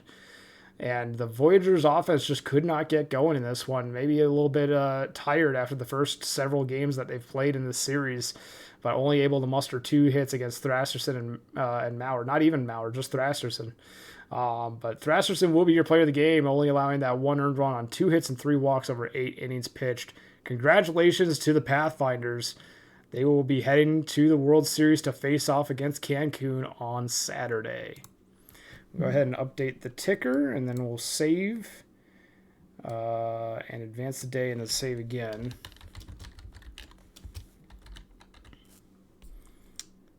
Alrighty, save. Then we'll make the changes for game number 7 for the Dillos and the Kingpins, their final streamed game of the night. We'll go ahead and advance the day. No games scheduled, but we do have the Toros and the Pathfinders on the next day, which shouldn't be a problem considering that we only have 1 game left for the minor leagues for both semifinals, actually, minors and majors. 1 game left, game number 7 between the Kingpins and the Dillos. Let's go ahead and make the changes real quick, and then we'll head on into it. Talion Solo, Stamina, where are they? 59% Zodiac. Kingpins have changes. We'll go ahead and head over there to their pitching staff. Farnsworth to middle relief, use less often, and remove high leverage. Okay. And then bottom to middle relief. That's not what I wanted to put. Middle relief. There we go. Use less often and long relief. All right. That look good for you, Steinbach, or did I miss something? Anything else you need? Dillos, anything? We give them a minute here. Give them both a minute. All right, so ticker I think is fully updated. It looks like it.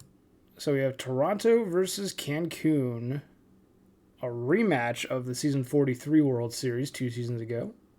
And then we have Florida versus either Chicago or Amarillo, depending on who is winning this game number 7 between these 2 teams.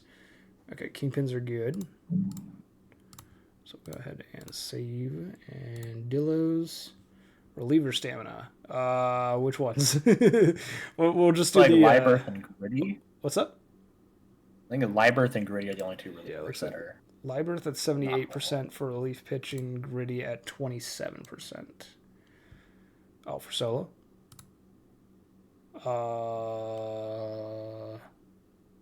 Yeah, he's set as a starting pitcher, so he wouldn't show relief pitcher. You guys want him in the pen? I guess could we move him to the pen just to see? We could probably move him If to you the pen. say either that or no, that doesn't. Okay. Yeah, set his position as relief pitcher. So just right click and then set position. Oh, okay. Set position to reliever. That should tell us now. 48% as a reliever. Go ahead and set him back to a starting pitcher for now, but.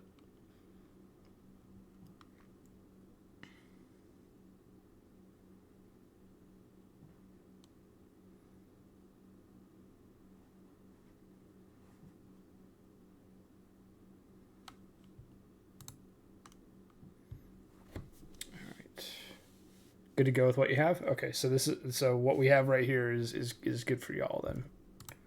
Just making sure. All right. Sounds good then. We will go ahead and head on into game number 7 then.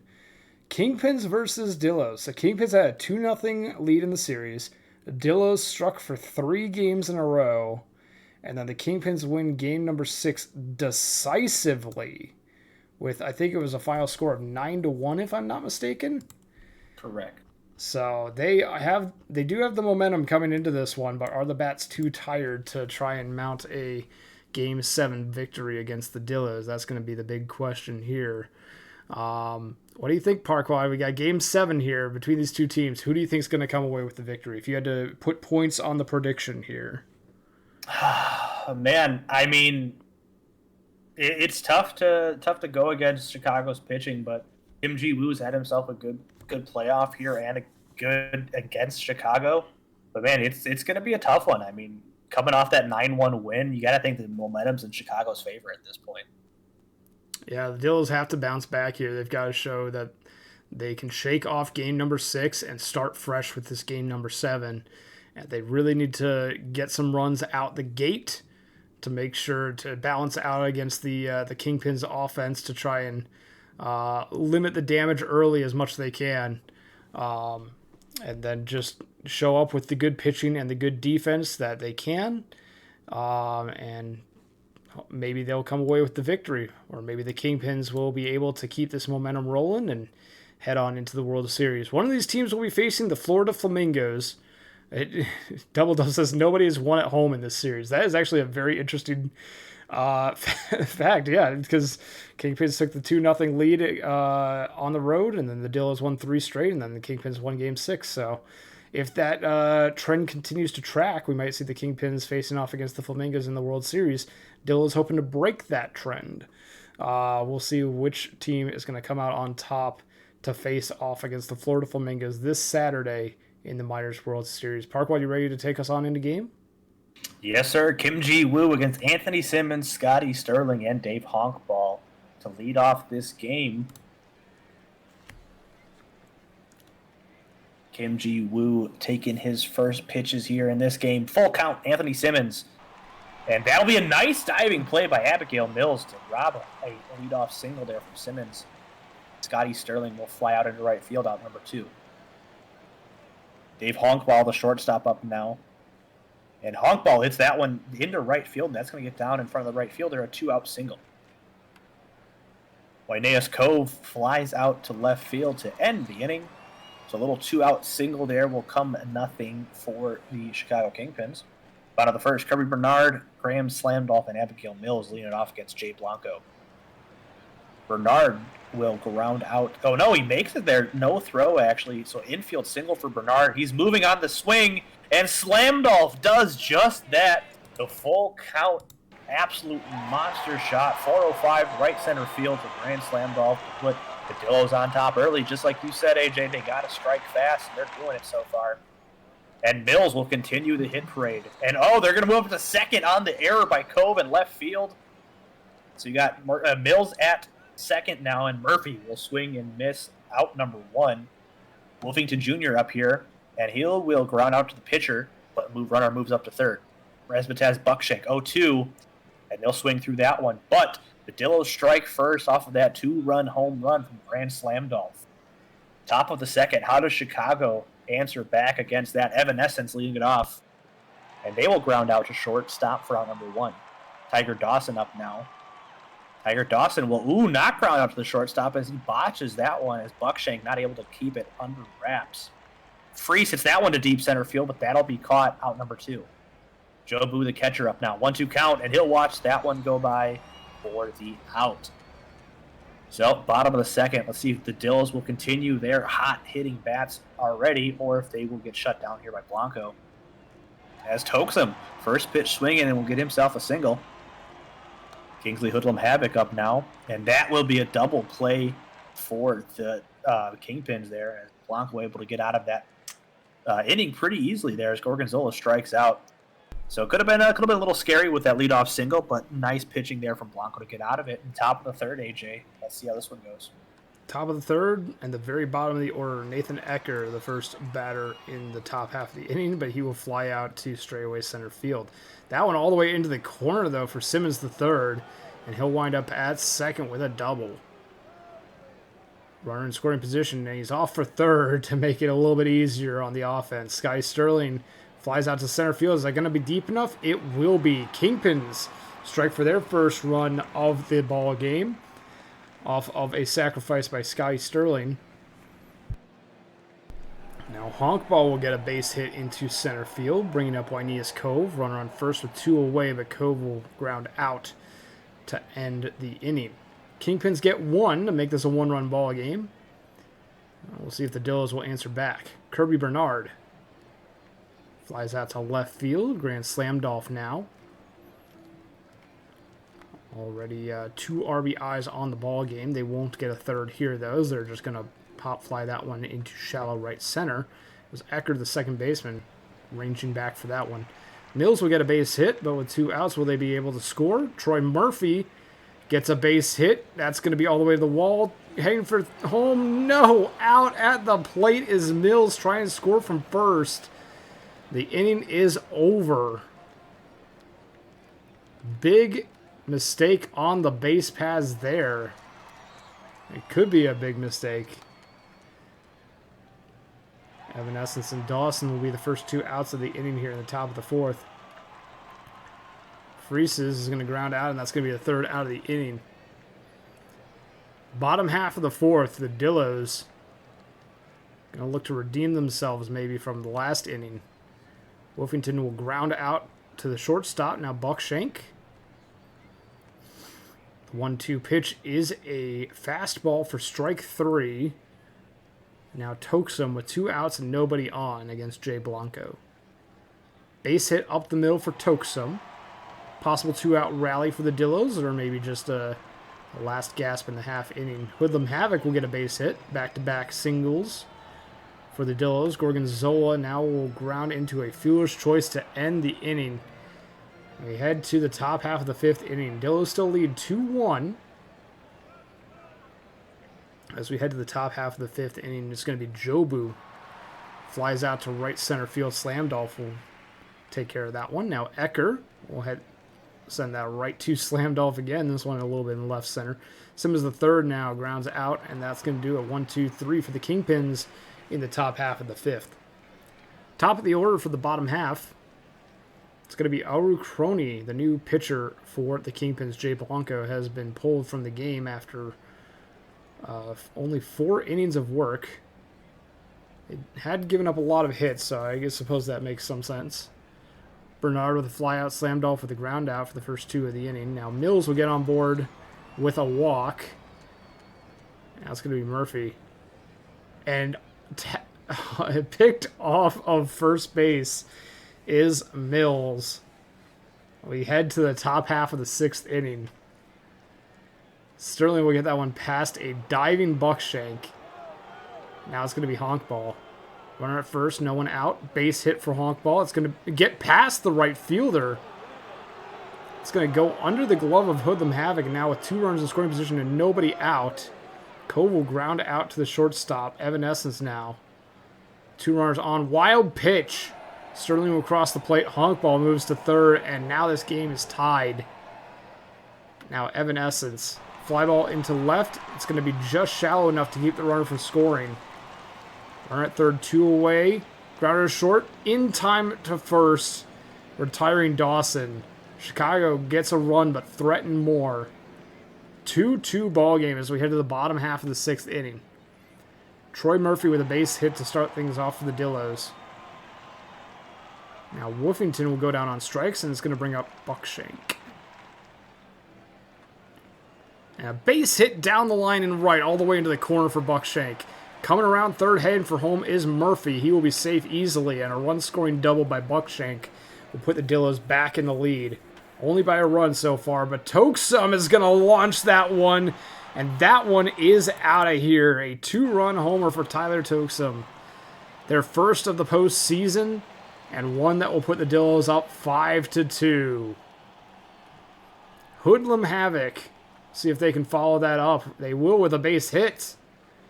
A single for Hoodlum Havoc will bring up Gorgonzola. 1 out still. And a deep drive to right center. That one's out of here. 2 home runs in the inning for the Dillos. It's going to be Toksum and Gorgonzola. 2 at-bats apart. Both with their first home run of the postseason. And both helping the Dillos jump out in front here. 7-2 now. In favor of Amarillo. Slamdolf will draw a walk with 2 outs. Here's Mills. Off for second is Slamdolf. Safe with a stolen base now. Mills will ground. Oh no, that's going to be an error. Almost a ground out, but an error will allow Mills to reach first safely. Murphy will pop fly that into shallow left, though. That will retire to the side, but the Dillos get 2 home runs, scoring 5 runs total to make it 7-2. Top half of the 7th inning, Chicago needs to get some runs on the board quickly. This is game number 7 for them, for both teams. The Kingpins want to try and advance to the World Series. They need to start scoring, but they're unable to do so in the top of the 7th. It's time for the stretch here in Amarillo, as the Dillos will take back to the batter's box to see if they can add some insurance runs to this 5-run lead of theirs. Woofington Jr. will start things off for them well with a single. Now it's Buckshank. Throw to first, not in time. Buckshank will draw a walk on full count. Now Tokes first and second, nobody out.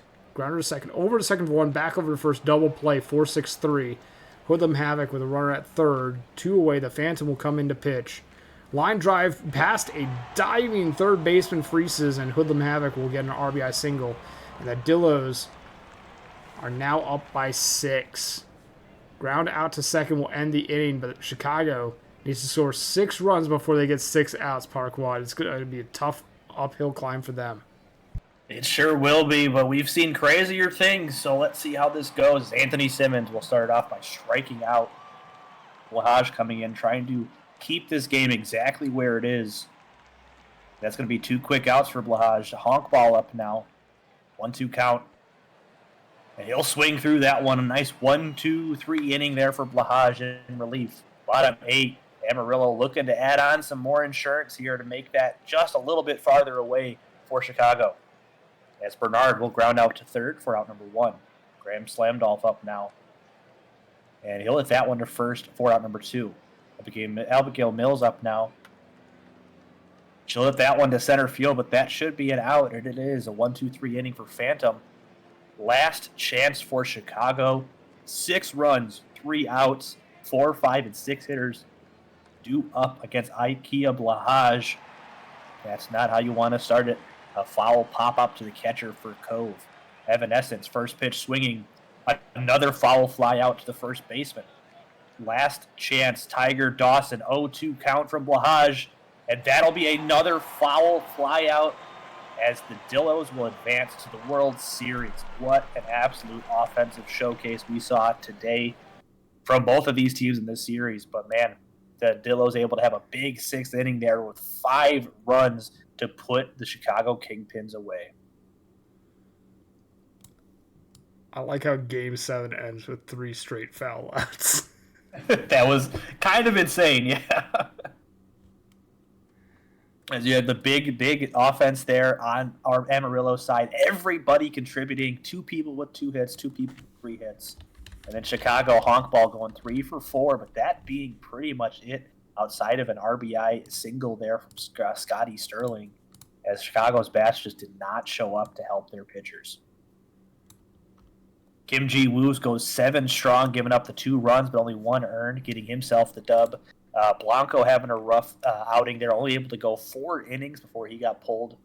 Crony taking the loss, and your player of the game is going to be Kim Ji Woo. All right, so we'll go ahead and take a quick look at the series MVPs. It's going to be Abigail Mills for the Dillos in the 4-3 series victory for them. We already mentioned, I think, the Flamingos and Lemurs. Yep, it was Riston.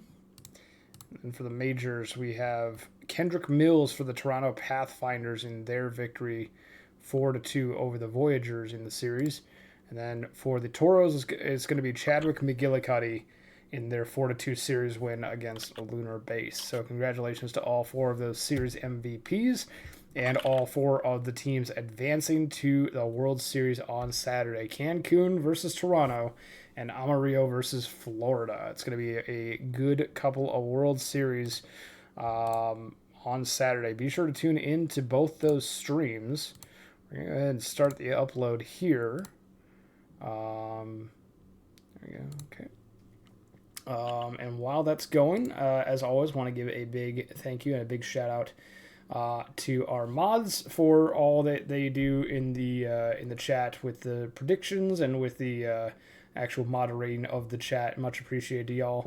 The stats team, thank you very much for providing the stats at the start of the stream, and big thank you to all the GMs who were actually very quick to provide us with their changes. Much appreciated to all of you for keeping things moving.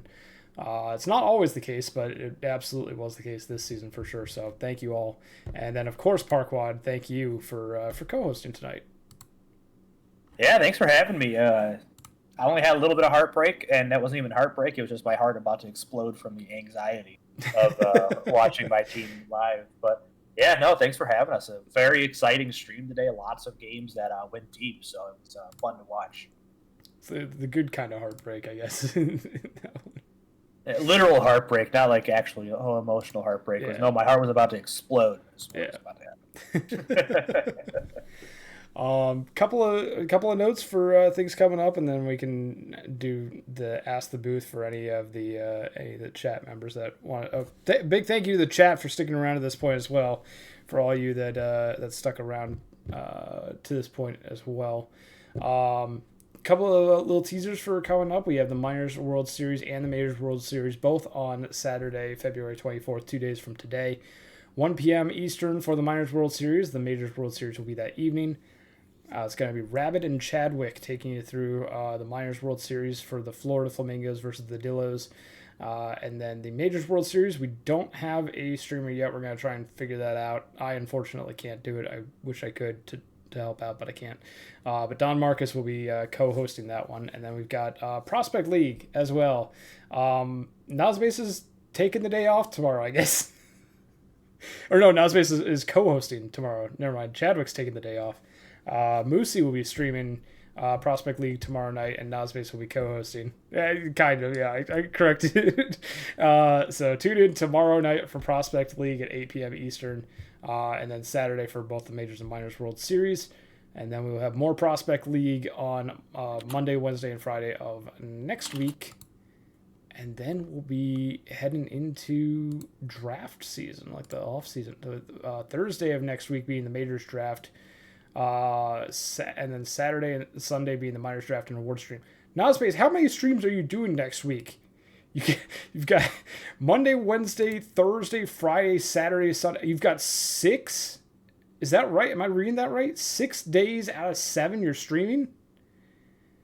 Why did you do this to yourself?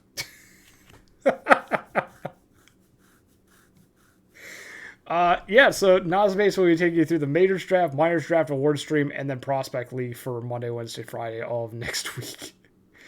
Just to think, somebody took off the Majors draft, otherwise Nosbase wouldn't have. Listen, I had a doctor's appointment, okay?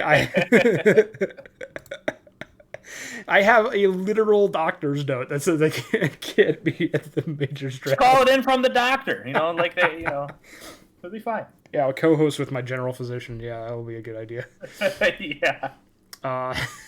I chose not to do the Majors draft next season because I want to be surprised by where my player eventually goes. But I know I'll be in stream for the March 2nd Minors draft. That's going to be a fun one. And we also got Spring Train the next week as well. So plenty of stuff coming up to lead us on into season 46. But we're still not quite done with season 45 yet. We got both the World Series streams on Saturday, so tune in. Please make your doctor write a note saying you can't host the PvE draft. Oh, I am tempted to ask him. Just all right, you might need to see your therapist. I would have to explain a lot in order for that to actually wind up happening. But that would be very funny.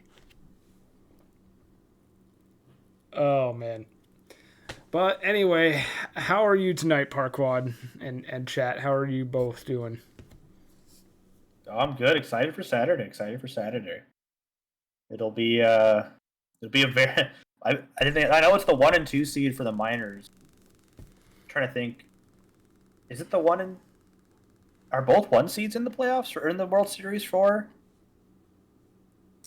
Or was Loon one? Lunar and Base Cancun was two? number 1. Cancun was number 2. Okay. Just by 1 So game. 1 and 2 for both then. Yeah. 1 and 2 for both. Technically, the one seed for, I guess 1 and 2 seed for the entire PBE, I suppose. Because because Lunar Base would have been like 2nd seed overall, but would they? Or Toronto? I don't know. Yeah, Toronto had the best record in the PBE.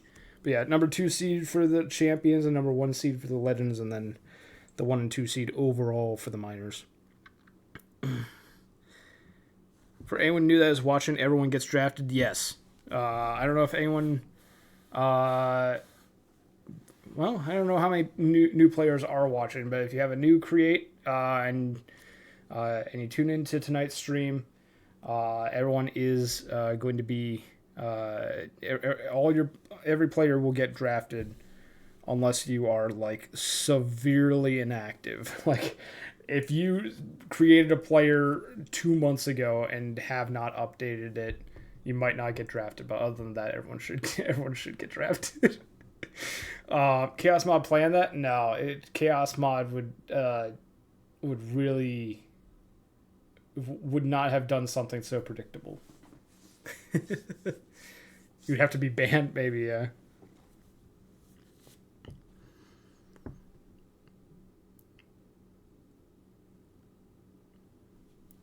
Oh man.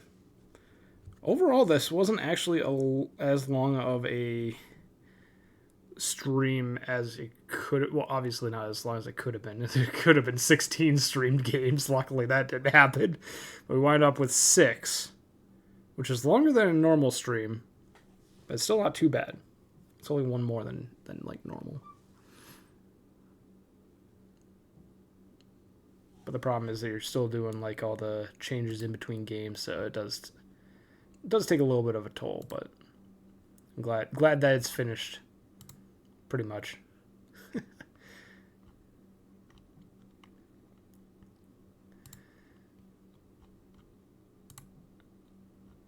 Brainchild pointed out the my sloth's nameplate earlier on in the stream, and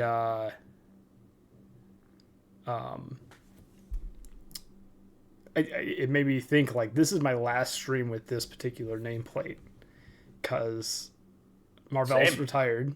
Yeah, yours too. Yeah. So like we're both gonna need new nameplates for our next stream. Good thing that won't be for a while for me at least, and you, I guess. Yeah, my next stream is gonna be. You usually don't do spring training, do you? No, March 14th is my next stream, so it'll be a while for me. You're not even on the schedule for your next stream. Yeah, I usually am one of the first ones to jump on there. Like, you know what? I'll wait. We got plenty of. Okay, fair enough. Or maybe I'm not gonna do any. We'll find out. I hope that's not the case. But I mean, you know what? Actually, this is my last stream ever. I'm done. Last stream ever. Yeah. Announcing your retirement from streaming on the semifinals stream. You just made the decision right this second.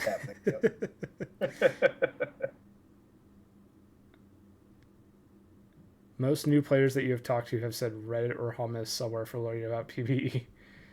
I mean, Reddit was how I got to the. Are you suggesting you don't want a world record PvE stream? Not if it's going to cost me my sanity of 16 streamed games.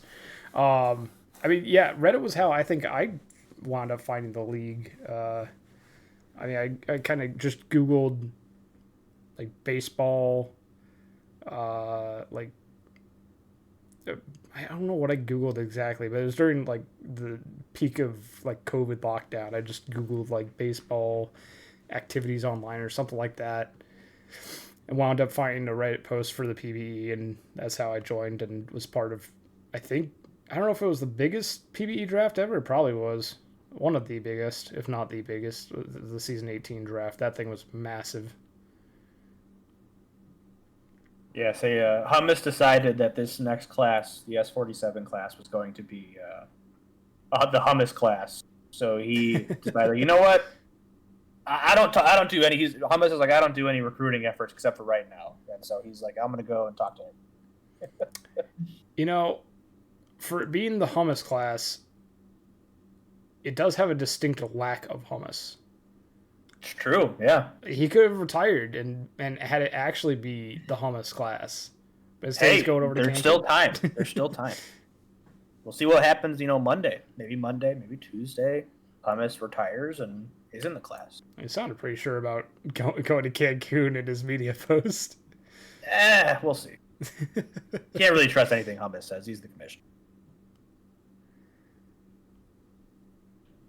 Yeah, so you get to see the. I think this is the first time were they weren't in the minors together, were they? The husband and wife duo.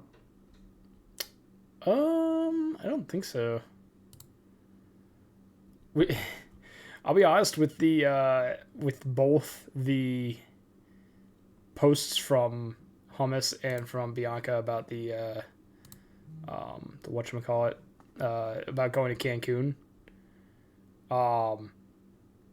I was really tempted to write a media piece saying that I was heading to Cancun too, even though I'm not. I don't have a player right now that's in the majors. All right, everybody, go say you're going to Cancun. Everyone go, and I was hoping it would kick off a whole bunch of media pieces saying that they're going to Cancun. That'd be awesome. Just for the fun of it, but I still can. I could. It's true, yeah. Should I just copy Hummus? I'm just gonna copy Hummus's. Hold on. Going to the forum right now. So I need to start with the piece with Vince. Okay, I'll copy Hummus's media and then I'll add in Vince at the start. Where is it? There we go. Oh, it's perfect because he starts off with "Thank you, San Antonio, for taking my old self on for one season." Okay, so I gotta adjust it slightly. Gotta adjust it slightly here. Hold on.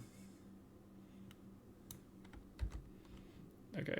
All right. Topic.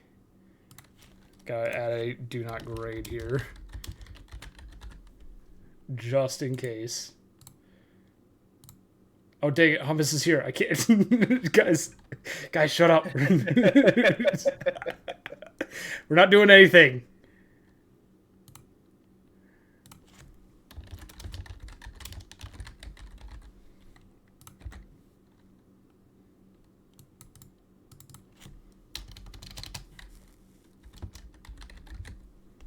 I think it was 6. Was it 6 seasons? Hold on. How many seasons have I been with the Sloths? It was 5.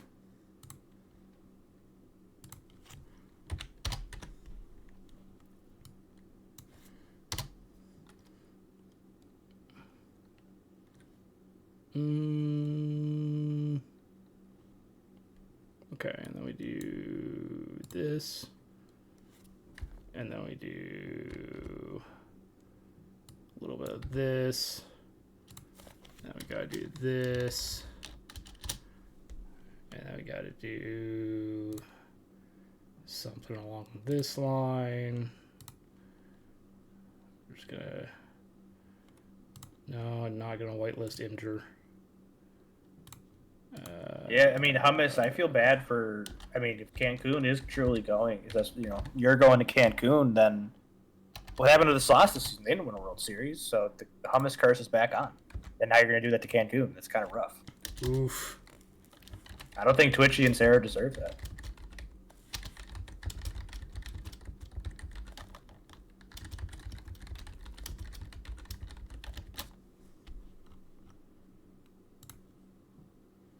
This is tampering if Hummus ends up on Cancun. Interesting thought. If Hummus does not end up on Cancun, I feel like that would be. Okay, my next chapter has been published. Everyone go check it out on media. It'd be, that would be a power move by Hummus and Bianca to make posts about going to Cancun, and then just not.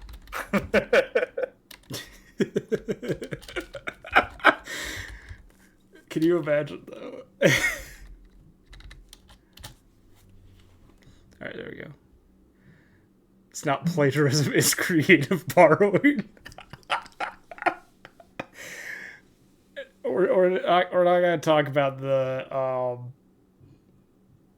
we're not gonna talk about the fact that I copy pasted a whole drama article several seasons back with minor changes.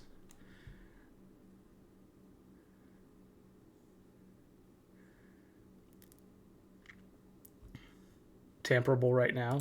I mean, it's not tampering. Like, you're a free agent. You're not in a contract for the upcoming season. So we're allowed to talk to GMs starting Monday, yeah? I believe so. All right, let me go ahead and... I don't know. I've never been officially a free agent, so we'll find out.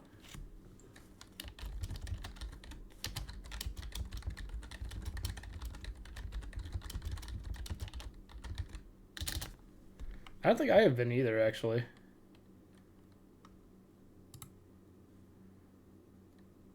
Okay, where's the stupid... There it is. Second part of the upload. All right, found it. Second part is rolling now. And then we'll be all set. We're tampering the PBE. Why? Why is it tampering? We're not telling them that they should go to Cancun. We're just telling them that they should make a media piece saying that they're going to Cancun as a joke. It's not tampering. Yeah, and we're not even telling them to go to. Yeah, we're just reading what they said. Yeah, if anything, we're just saying to go make a joke post. Like, that's it. That's all we're saying. Thank you for streaming. Thank you for watching, Hummus. Much appreciated. I enjoy being part of the Hummus class minus Hummus. That's the official name? The Hummus class minus Hummus? So if there's no hummus in hummus, it's just like olive oil? Hummusless hummus. I feel like to make the hummus, it's really just about, the hummus class minus hummus is just a class. Yeah, you're right. Yeah, it's just disappointing. Wow. Oof. The Rough olive stuff. oil class, yeah. The olive oil Yeah, class. apparently you're disappointing, AJ. It's rough.